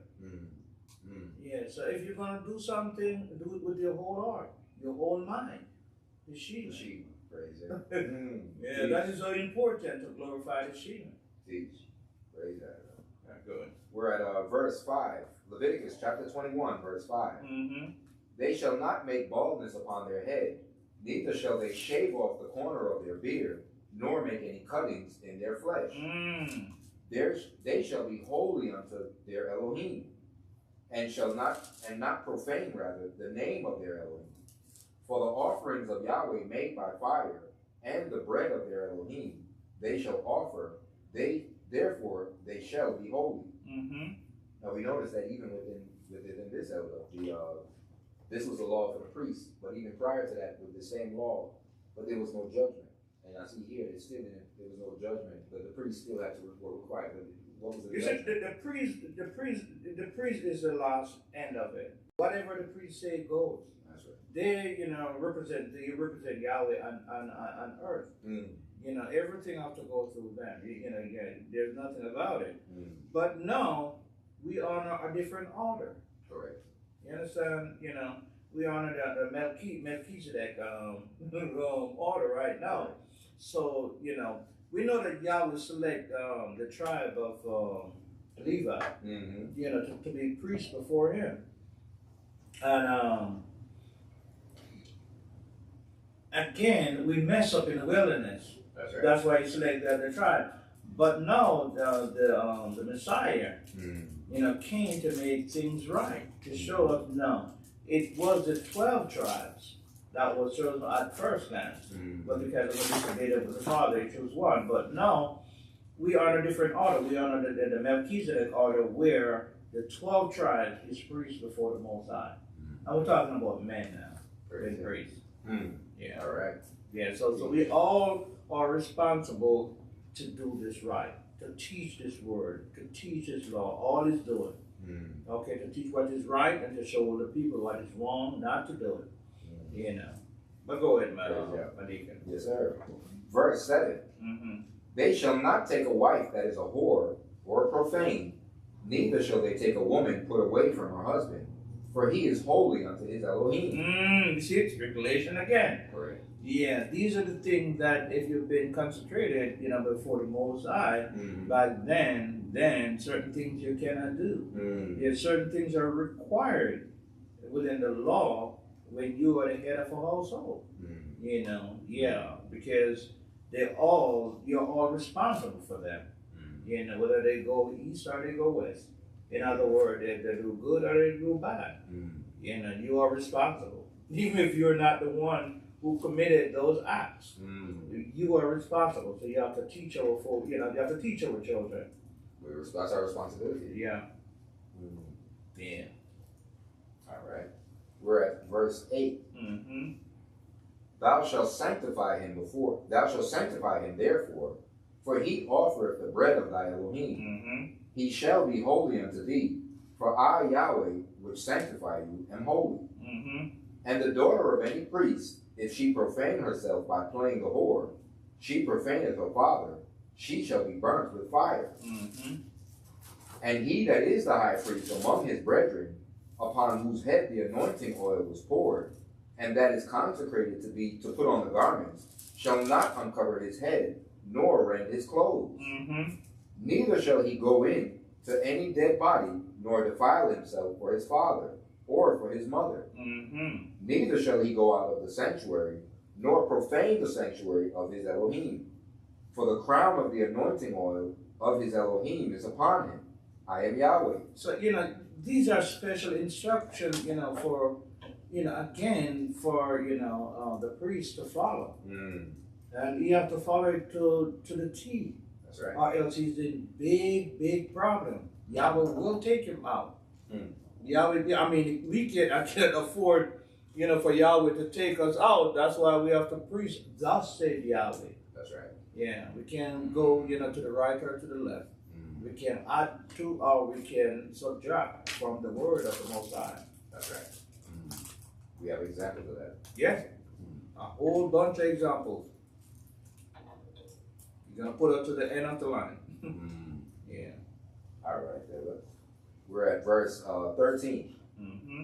And he shall take a wife in her virginity, a widow or a divorced woman, or a profane, or an harlot. These shall he not take, but he shall take a virgin of his own people to wife. Neither shall he profane his seed among his people, for I, Yahweh, do sanctify him. Now we read that in verse it was at verse 9. Right? It says that the daughter of any priest, if she profane herself by playing the whore, she profaneth her father, she shall be burnt with fire. So we see when we know that Judah, had an issue with the daughter, Tamar. Yeah. Right? And so she was given to this, she was supposed to, he promised her to the son. To the son, yeah. But nonetheless, when she was found with child or found pregnant, they said, bring her out. Let's burn her with fire. Let's burn her out. So you have to show this example to the nation so they don't do it anymore. So, you know, the dad said, okay, bring him. Go ahead, my deacon. Bring her to to him. And then she said, well, okay, before you do that, you know, who's the man who wants pregnant with this is whose signal is this? Yeah. Well, you know what? You know, for Judah was like, oh man, that's mine. You know, oh, she's more righteous than myself. That's right. Oh man, so yeah. She played it all in him, but you know, our forefathers, you don't break that bond. If you promise somebody something, correct, follow through with it. Don't break that bond because you were in big problems. Yeah. Literally, Yahshua said that you all right, your name. Anything more? Yeah. It's like we were reading. There's no Hebrew word for name or might, or it's just yes, no. Yes or no. Yeah. Praise God. We're at verse 16.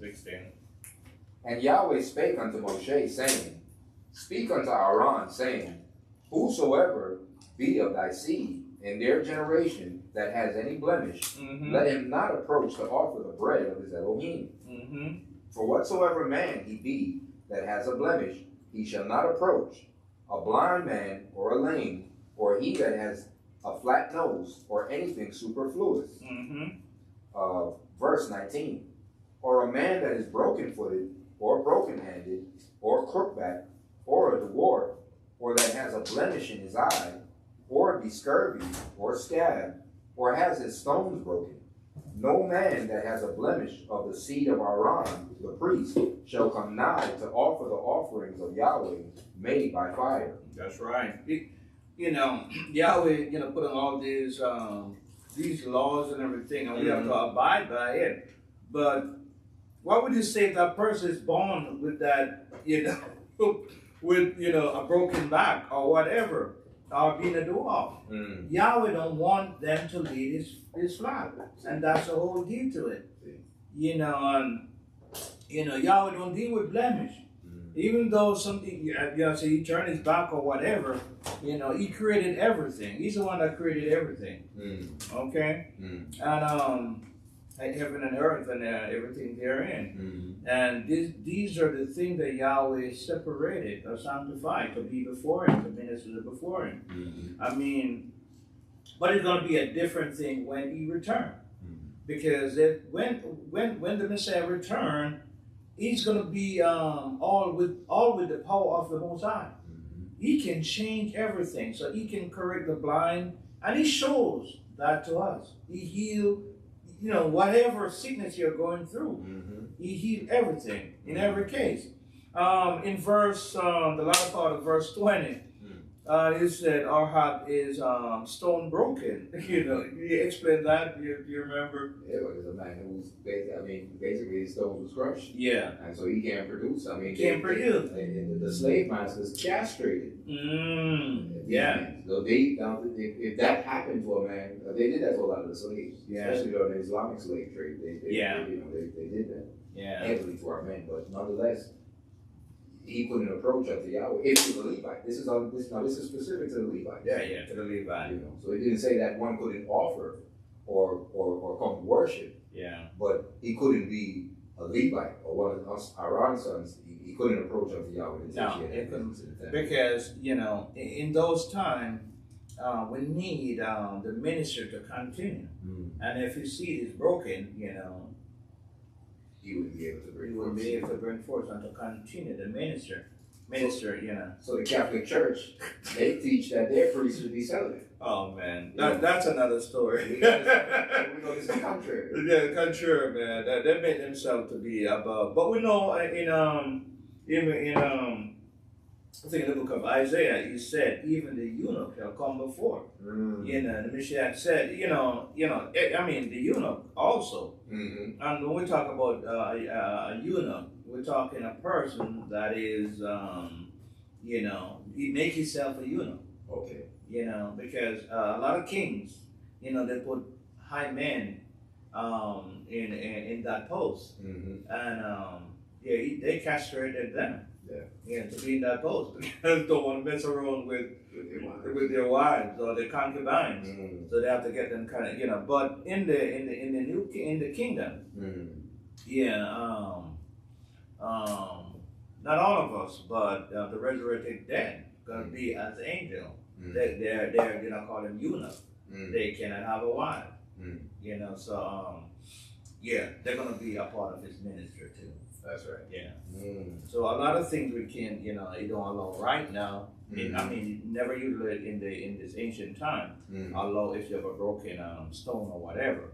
But in the new kingdom, it's a different set because he comes with all the power, to change whatever he needs to change, so all of us can glorify the Most High. Yeah. Praise God. Yeah. Verse 22. Leviticus chapter 21, verse 22. He shall eat the bread of his Elohim, both of the most holy and of the holy. Okay, so that's what he just stated. He can partake of it. It can be partaken. He just couldn't go offer it. Yeah. Offer the sacrifice before Yahweh. That's right. On behalf of the people. Yeah. Verse 23. Only he shall not go in unto the veil, nor come nigh unto the altar, because he has a blemish, that he profane not my sanctuaries, for I, Yahweh, do sanctify them. And Moshe told it unto Aaron and to his sons and unto all the children of Israel. Praise Yah. Praise Yah. What time are we looking at there? About 1.5. Okay. Yes, sir. So we got Leviticus chapter 22, verse 1. This is the consecration, the separation of the priests. I mean, if you have in the next in scripture, you want to go. We have some examples of this that we were reading. We know that with the sons of Aaron, we had some examples of we talked about it and we discussed it in other classes before. But we know that Aaron went through this whole process with his sons. Yeah. And this was very heavy. But we understand that these things had to be, and Yahweh allowed those things to take place. That's right. Like you said, it was for our examples and for our admonition. Yeah. To understand the severity and the sanctity of the priesthood. Yeah, that's it. Moshe said, "This is it that I told you, that Yahweh will be sanctified." Yeah. This is how he knows. If you want to go back there, you want to go back there and read a little about it. Sometimes you have to do a little refreshing, especially when it comes to our people, and so that this word keep us fresh in our mind at all times. Yes, sir. That's it.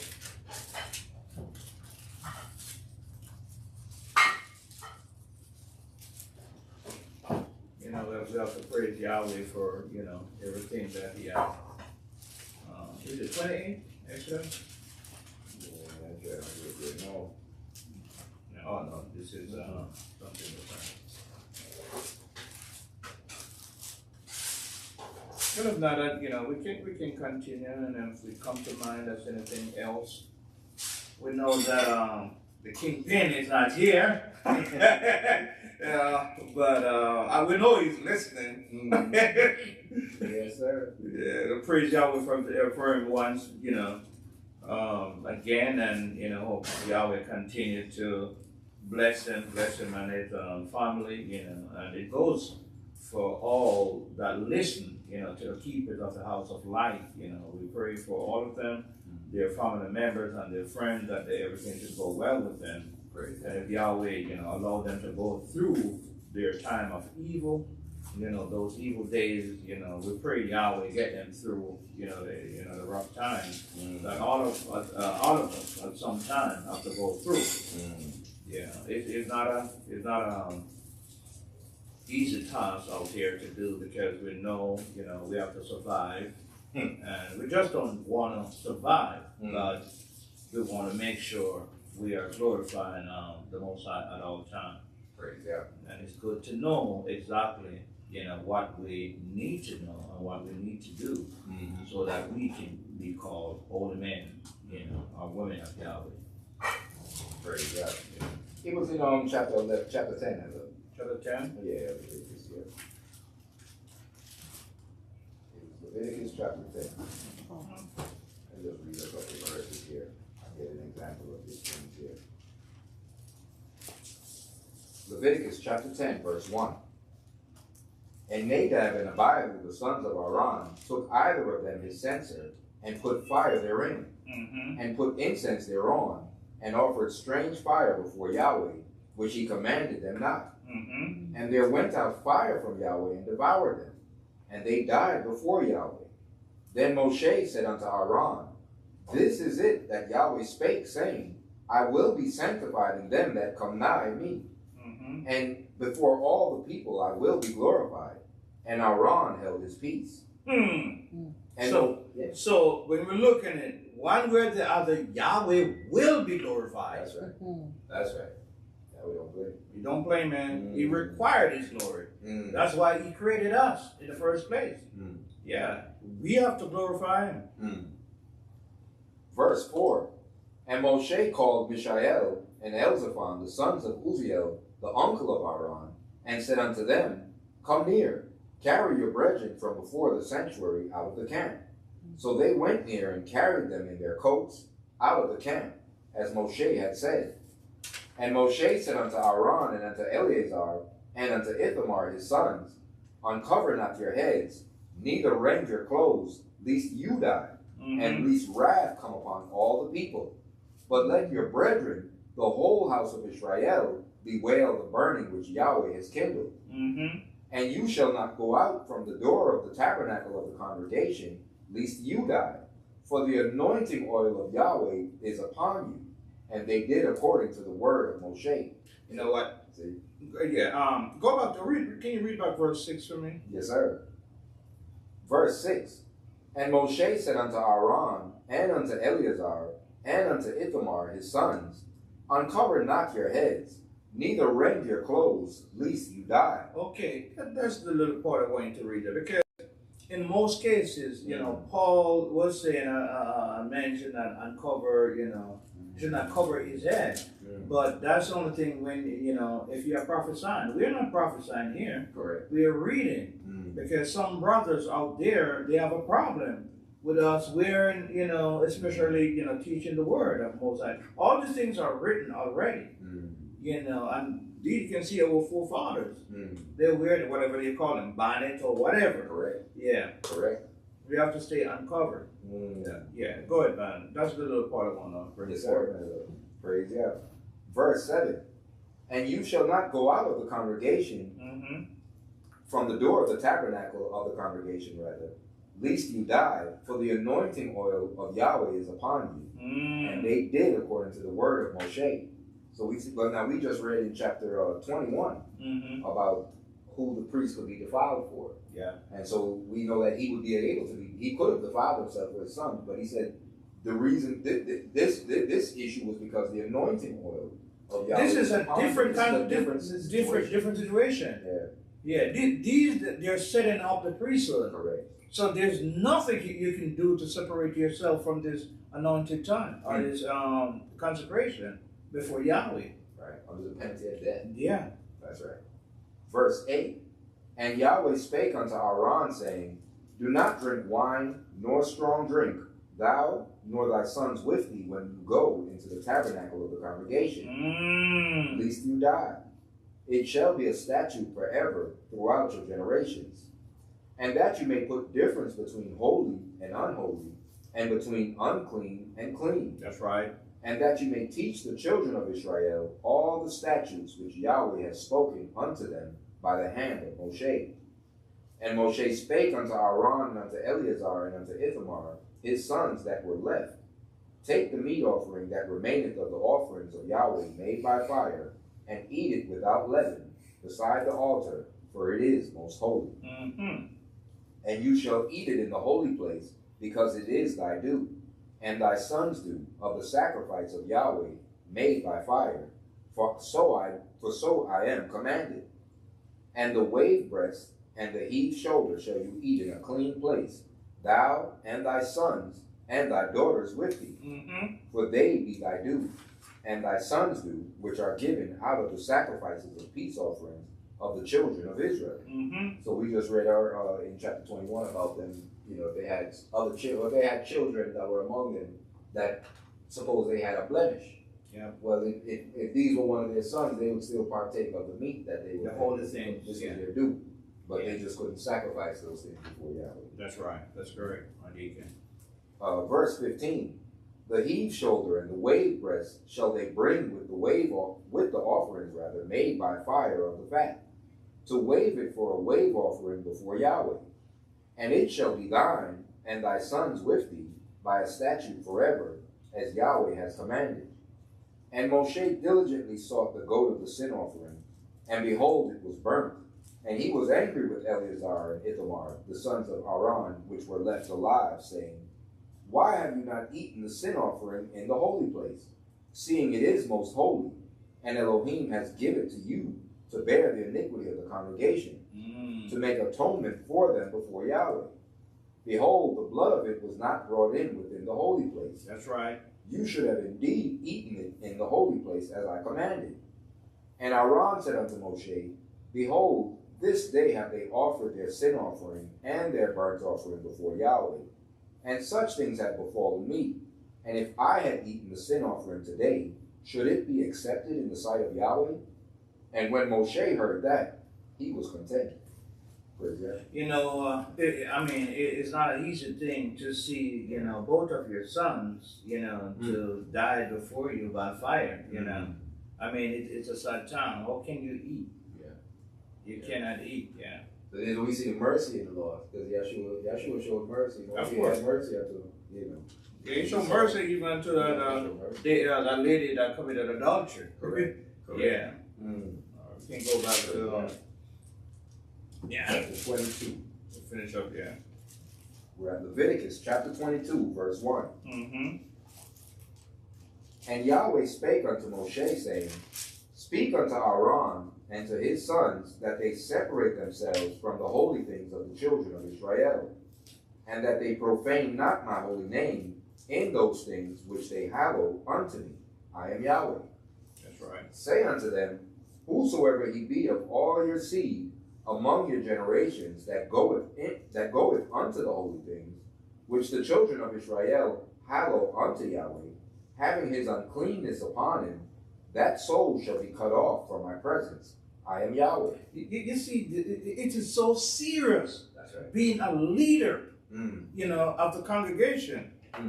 We know that we're talking about the priests, the Levitical, the Levites here. Correct. You understand? But they have to be really, really careful, because you could lose your life. That's right. That's right. You don't play with Yahweh. This is a serious business. That's right. You know, we have to take care of Yahweh's house. And we have to take with the best ability, you know, the spirit that the Spirit gave us to do the job. Separate. That's why he gave us all this law talking about clean and unclean. Unclean. How we're supposed to deal with that. Yeah. Because we can't go back into the land eating all these unclean stuff. Yeah. So we have to know what I said before. This is our Constitution. If we don't read it, if we don't meditate on it, how are we going to know what to do when we go back into the land? Correct. Go to, I think, in the book of Ezekiel, not Ezekiel, Isaiah 66. And pick it up. I know 65, Isaiah 65. I don't want to pick it up too far. I don't want to run with too much time.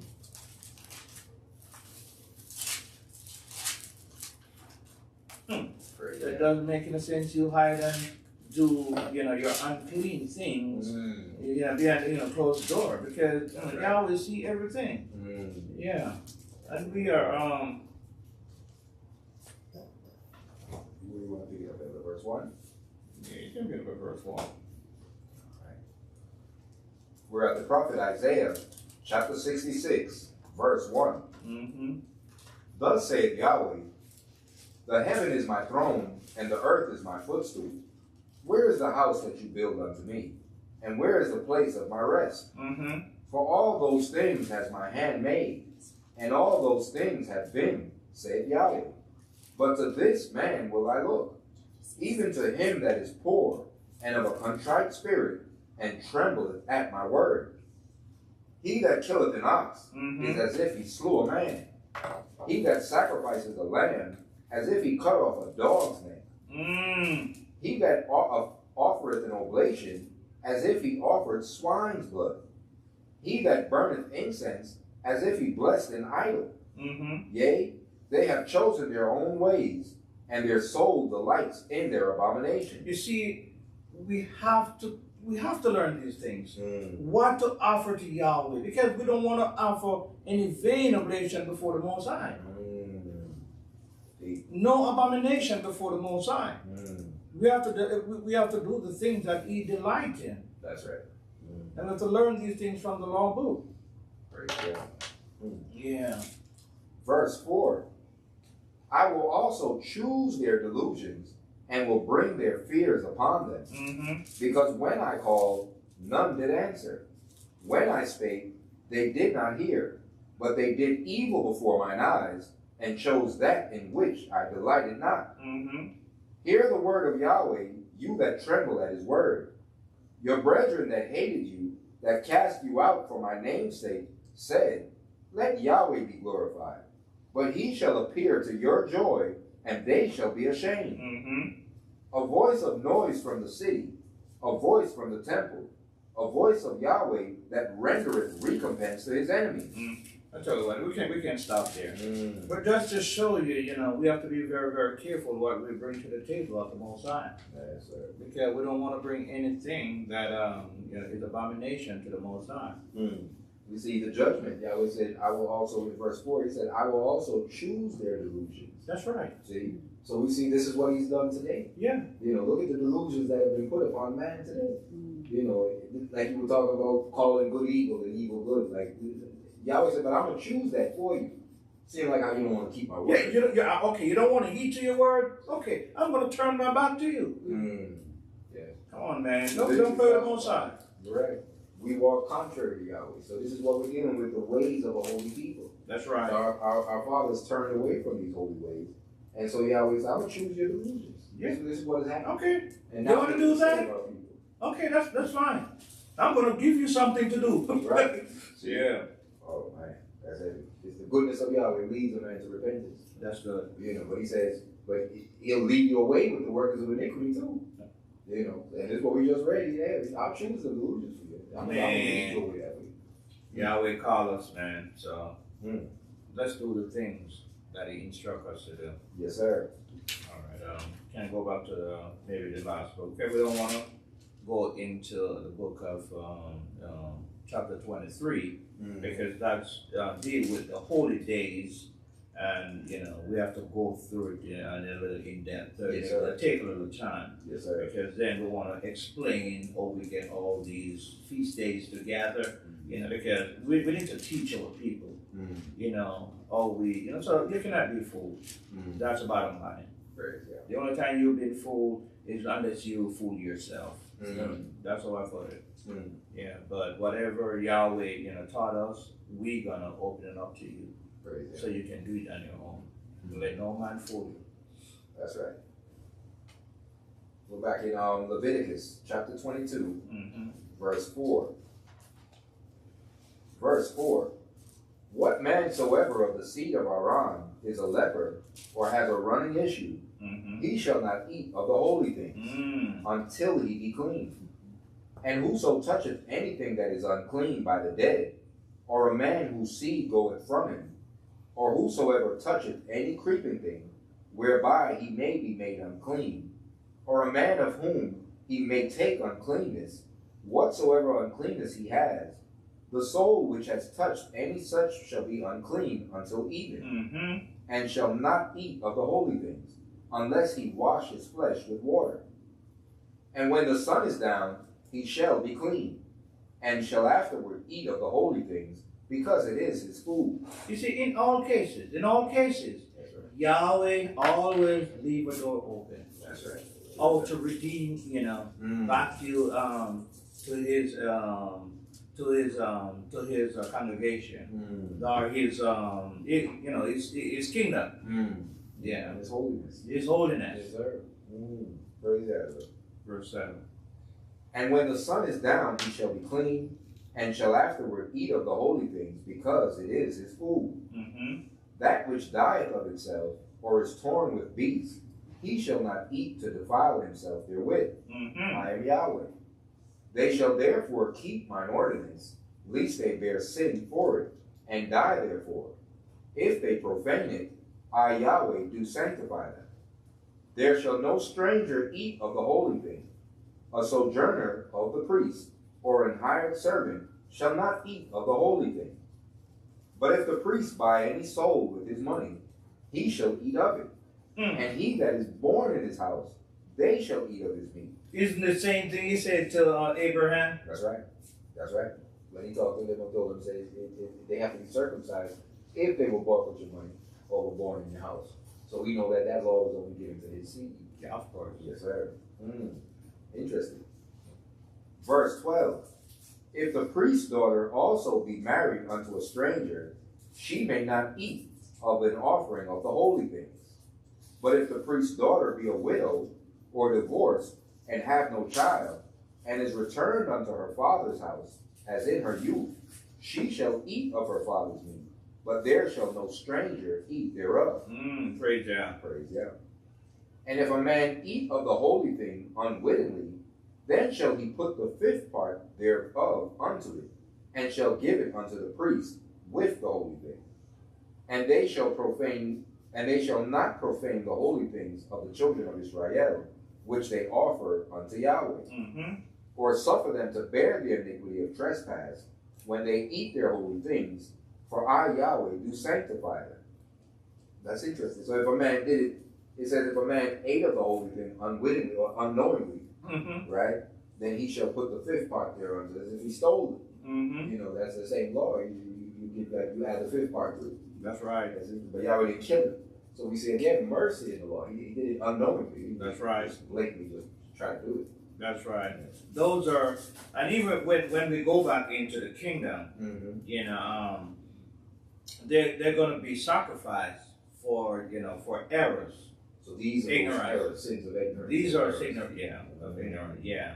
So it was willing sin. No. A man said, "Well, I'm going to just tell his lie." Yeah. No. You're going to die. You're going to die. For that. There's no sacrifice for that.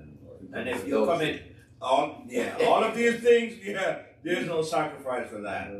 Because remember, Satan is going to be put into the lake of fire. For is the lake of fire? Yeah, it's a lake of fire for 1,000 years. You know, and there's no need for us to sin anymore.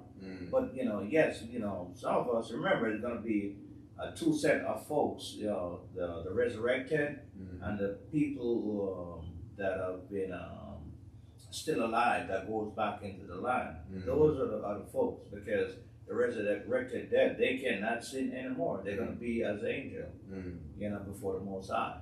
Yeah, so it's really talking about the people that are with blood, flesh and blood, bones and blood.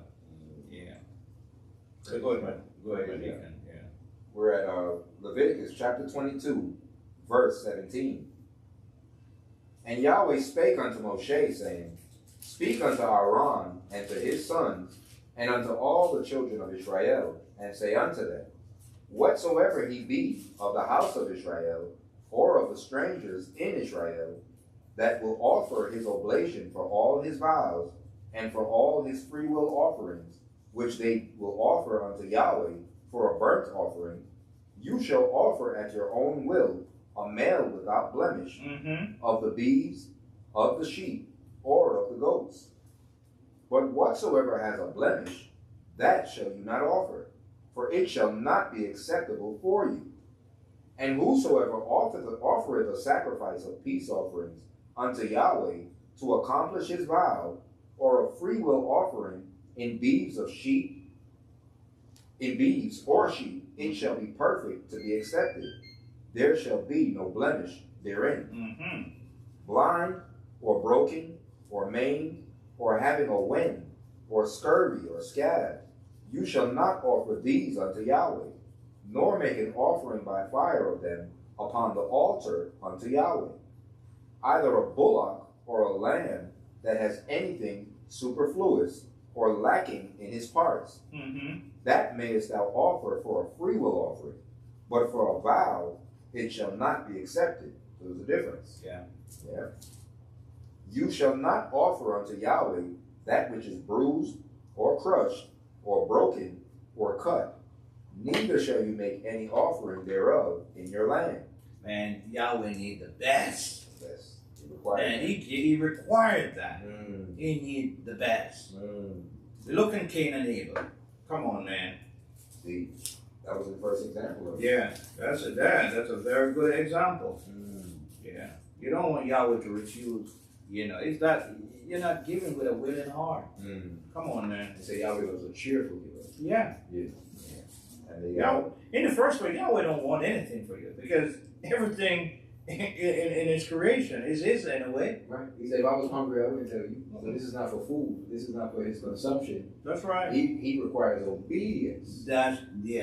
Obedience is better than sacrifice. That's what it's all about. That obedience should be our sacrifice. That's right. Praise God, man. Praise God.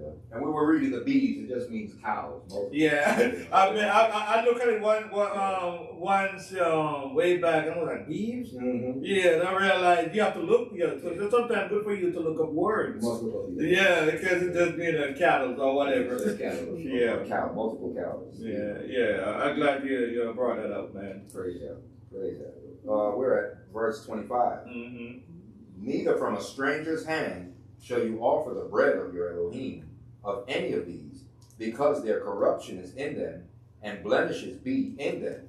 They shall not be accepted for you. You see, so there's a reason why Yahweh don't want you to accept these things from a stranger, and He gives from the strangers, or the offering, to made by a stranger, because they don't know the holy way of Yahweh. Correct. So how can you allow a stranger to take in anything?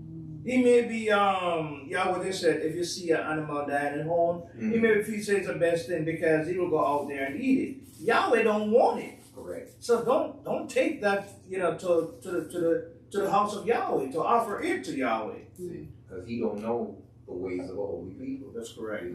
Now he said, but you couldn't offer that on now. The man, you're not supposed to eat that, period. Yeah. That's killed of itself. Yeah. Or that died in that manner. And that's to save us, because when an animal dies in a certain manner, certain chemicals get pushed into the blood. That's correct. And so that meat will become poisonous. Yeah. Kill you. And it's attract other animals which are not good, which are unclean. Yeah. And that word we keep reading is superfluous. Yeah. It just means exceeding what is sufficient or necessary. It's just extra. Okay. So wastefulness. It was too much. So Yahweh prescribed that which is given. You got to give your best. So if you had an excess of something, that wasn't going to do it. He said, don't offer nothing superfluous. No. They don't want that. But Yahweh want the best. Yeah, again, it's important to look up these words. Praise God. Praise God. Yeah, go ahead, my deacon. All right, verse 25. 26. Verse 26. And Yahweh spake unto Moshe, saying, when a bullock or a sheep or a goat is brought forth, then it shall be 7 days under the dam. And from the 8th day and thenceforth it shall be accepted for an offering made by fire unto Yahweh. And whether it be cow or you shall not kill it and her young both in 1 day. And when you will offer a sacrifice of thanksgiving unto Yahweh, offer it at your own will. On the same day it shall be eaten up. You shall leave none of it until the morrow. I am Yahweh. Therefore you shall keep my commandments and do them. I am Yahweh. Praise Yah. Praise Yah. Neither shall you profane my holy name, but I will be hallowed among the children of Israel. I am Yahweh which hallow you, that brought you out of the land of Egypt to be your Elohim. I am Yahweh. Man, thank you, man. That's what I said. We're not gonna go into chapter 23 because we have to really go in depth when it comes to chapter 23 to show you everything, or we arrive at all these new moon days, holy days, and everything else. Yeah, we have to explain that in detail. But I thank you. I thank you for thank Yahweh for allowing us to get through these holy days and talk about His holy ways. As I said, be holy, for He is holy. And let's read Deuteronomy, I think, chapter 7. Praise God. I was going there like, Oh, that's noted. Praise God. yeah. Before we sign off of this one, Praise and God. you can pick it up anywhere you want to pick it up, my deacon.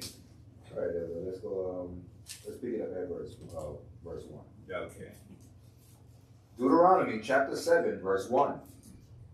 When Yahweh thy Elohim shall bring thee into the land whither thou goest to possess it, and has cast out many nations before thee, the Hittites, and the Girgashites, and the Amorites, and the Canaanites, and the Perizzites, and the Hivites, and the Jebusites, 7 nations greater and mightier than thou. And when Yahweh thy Elohim shall deliver them before thee, thou shalt smite them, and utterly destroy them. Thou shalt make no covenant with them, nor show mercy unto them. Neither shalt thou make marriages with them. Thy daughter thou shalt not give unto his son, nor his daughter shalt thou take unto thy son. Our forefathers done the opposite. They did the opposite. Oh man, that's why we're here today. Correct. Yeah, and So we're pretty smart. Yeah. Yeah. Verse 4. For they will turn away thy son from following me, that they may serve other gods. So will the anger of Yahweh be kindled against you, and destroy thee suddenly. But thus shall you deal with them. You shall destroy their altars, and break down their images, and cut down their groves, and burn their graven images with fire. That's right. For thou art a holy people unto Yahweh thy Elohim. Yahweh thy Elohim has chosen thee to be a special people unto himself, above all people that are upon the face of the earth. Read it again my deacon. Yes, sir. For thou art a holy people unto Yahweh thy Elohim. Yahweh thy Elohim has chosen thee to be a special people unto himself, above all the people that are upon the face of the earth. Man, I'm telling you, man. Let me read that. Verse 6. For thou art an holy people unto Yahweh thy Elohim. Yahweh thy Elohim has chosen thee to be a special people unto himself, above all people that are upon the face of the earth. Which nation have said this word to? Which other nation? This is a great honor. Come on, man. And with that honor comes great responsibility. That's right. Yeah. That's right. This is what our fathers felt on the job. Yeah. But we have an example that this is it's a great responsibility. So we can't even knock them because this is not an easy load to carry. Yeah. I know this generation, this 4th generation that we're in right now. I mean, we are here because of our Father. We're not here because of ourselves. Okay, but at least Yahweh already, told our forefathers that this will happen if they don't obey. But we still have to pray for forgiveness for our forefathers and also of our fathers and ourselves, this nation too, so it can go well with us. You're right. Yeah. When we read the prophets when they prayed, they confessed the sins of their forefathers. That's right. Constantly. Yeah. And their own sins. But they always confess the sins of our forefathers in their prayers. You have to. Yeah. Because we are not above our forefathers. Right. I mean, we've done the same thing that our forefathers did back then. So we can say, oh, well, if I was back then, I wouldn't have done that. Well, that's the wrong mindset. You cut off quicker than they quick. Yeah, that's right. Yeah. Praise God. Verse 8. But because Yahweh loved you, and because verse 7. Well, I'm sorry. Verse 7.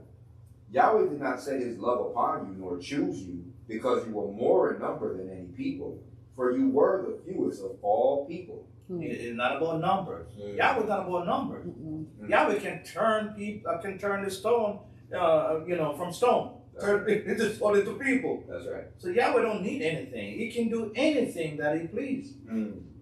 Praise God. Yeah, go ahead, my deacon. Praise God. Verse 8.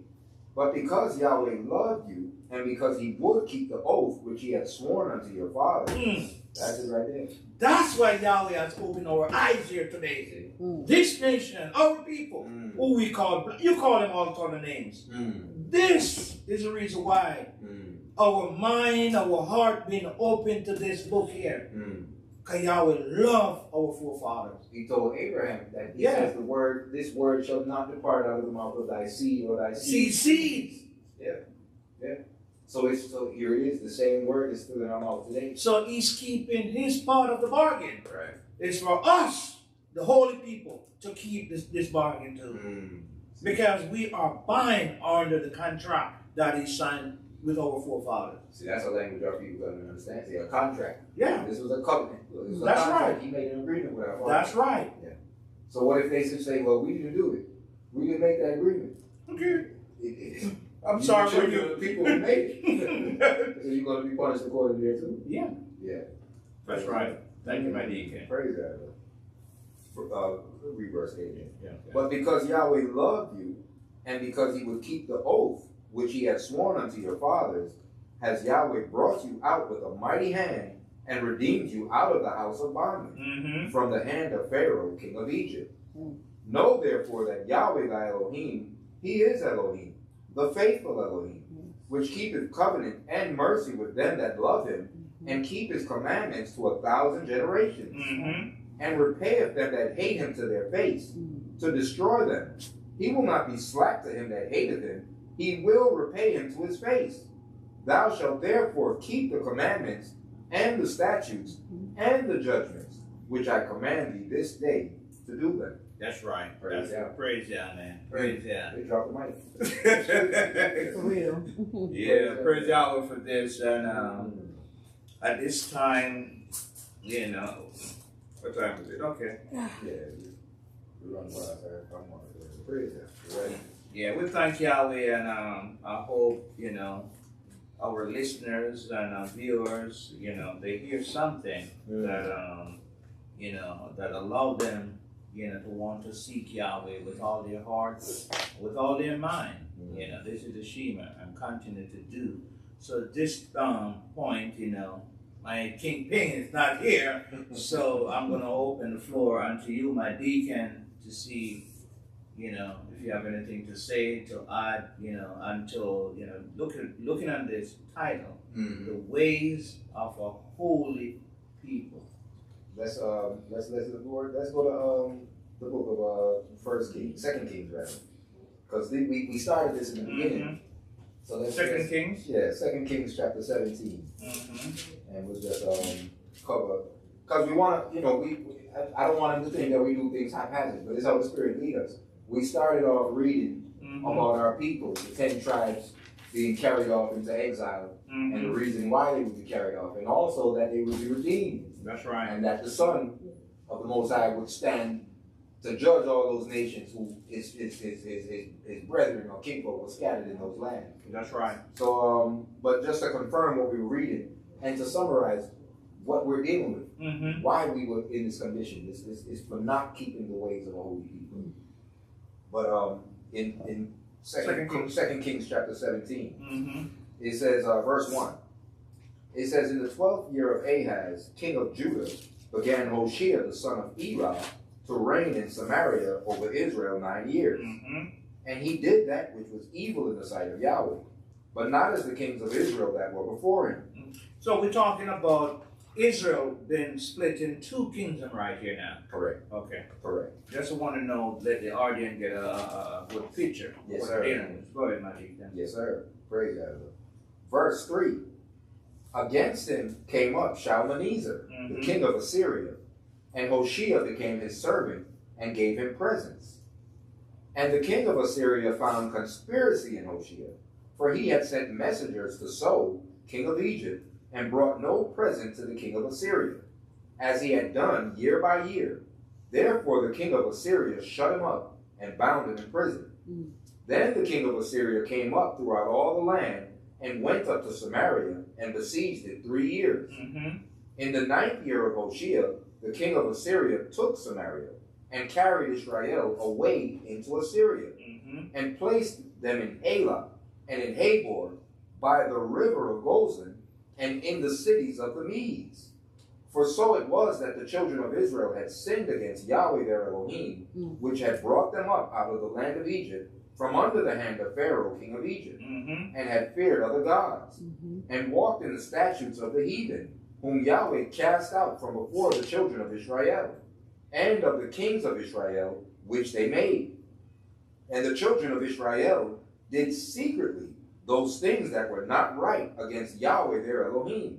Like we say, Yahweh gonna bring it to the light, right? What done in darkness? Yahweh bring it to the light. Okay. Yes, sir. And they built them high places in all their cities, from the tower of the watchmen to the fenced cities. Look at our cities today. Oh man. See? And they set them up images and groves in every high hill and under every green tree. And there they burnt incense in all the high places, as did the heathen, whom Yahweh carried away before them, and wrought wicked things to provoke Yahweh to anger. For they served idols, whereof Yahweh had said unto them, You shall not do this thing. Yet Yahweh testified against Israel and against Judah. So it wasn't just Israel. Judah sinned too. It was your sister too. By all the prophets and by all the seers, saying, Turn you from your evil ways, and keep my commandments and my statutes, according to all the law which I commanded your fathers, and which I sent to you by my servants the prophets. Notwithstanding, they would not hear, but hardened their necks, like to the neck of their fathers, that did not believe in Yahweh their Elohim. And they rejected his statutes and his covenant that he made with their fathers, and his testimonies which he testified against them. And they followed vanity, and became vain, and went after the heathen that were round about them, concerning whom Yahweh had charged them, that they should not do like them. And they left all the commandments of Yahweh their Elohim, and made them molten images, even 2 calves, and made a grove, and worshipped all the host of heaven, and served Baal. And they caused their sons and their daughters to pass through the fire, and used divinations and enchantments, and sold themselves to do evil in the sight of Yahweh, to provoke him to anger. Therefore Yahweh was angry with Israel, and removed them from out of his sight. There was none left but the tribe of Judah only. Also Judah kept not the commandments of Yahweh their Elohim, but walked in the statutes of Israel which they made.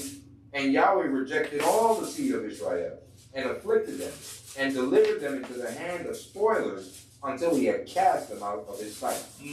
As it is this day. Man, I'm telling you, man.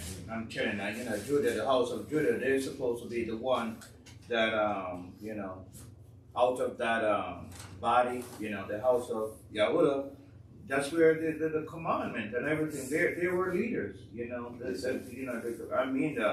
Christ came out of the tribe of Judah. That's right. You understand? But we turn our back on Yahweh.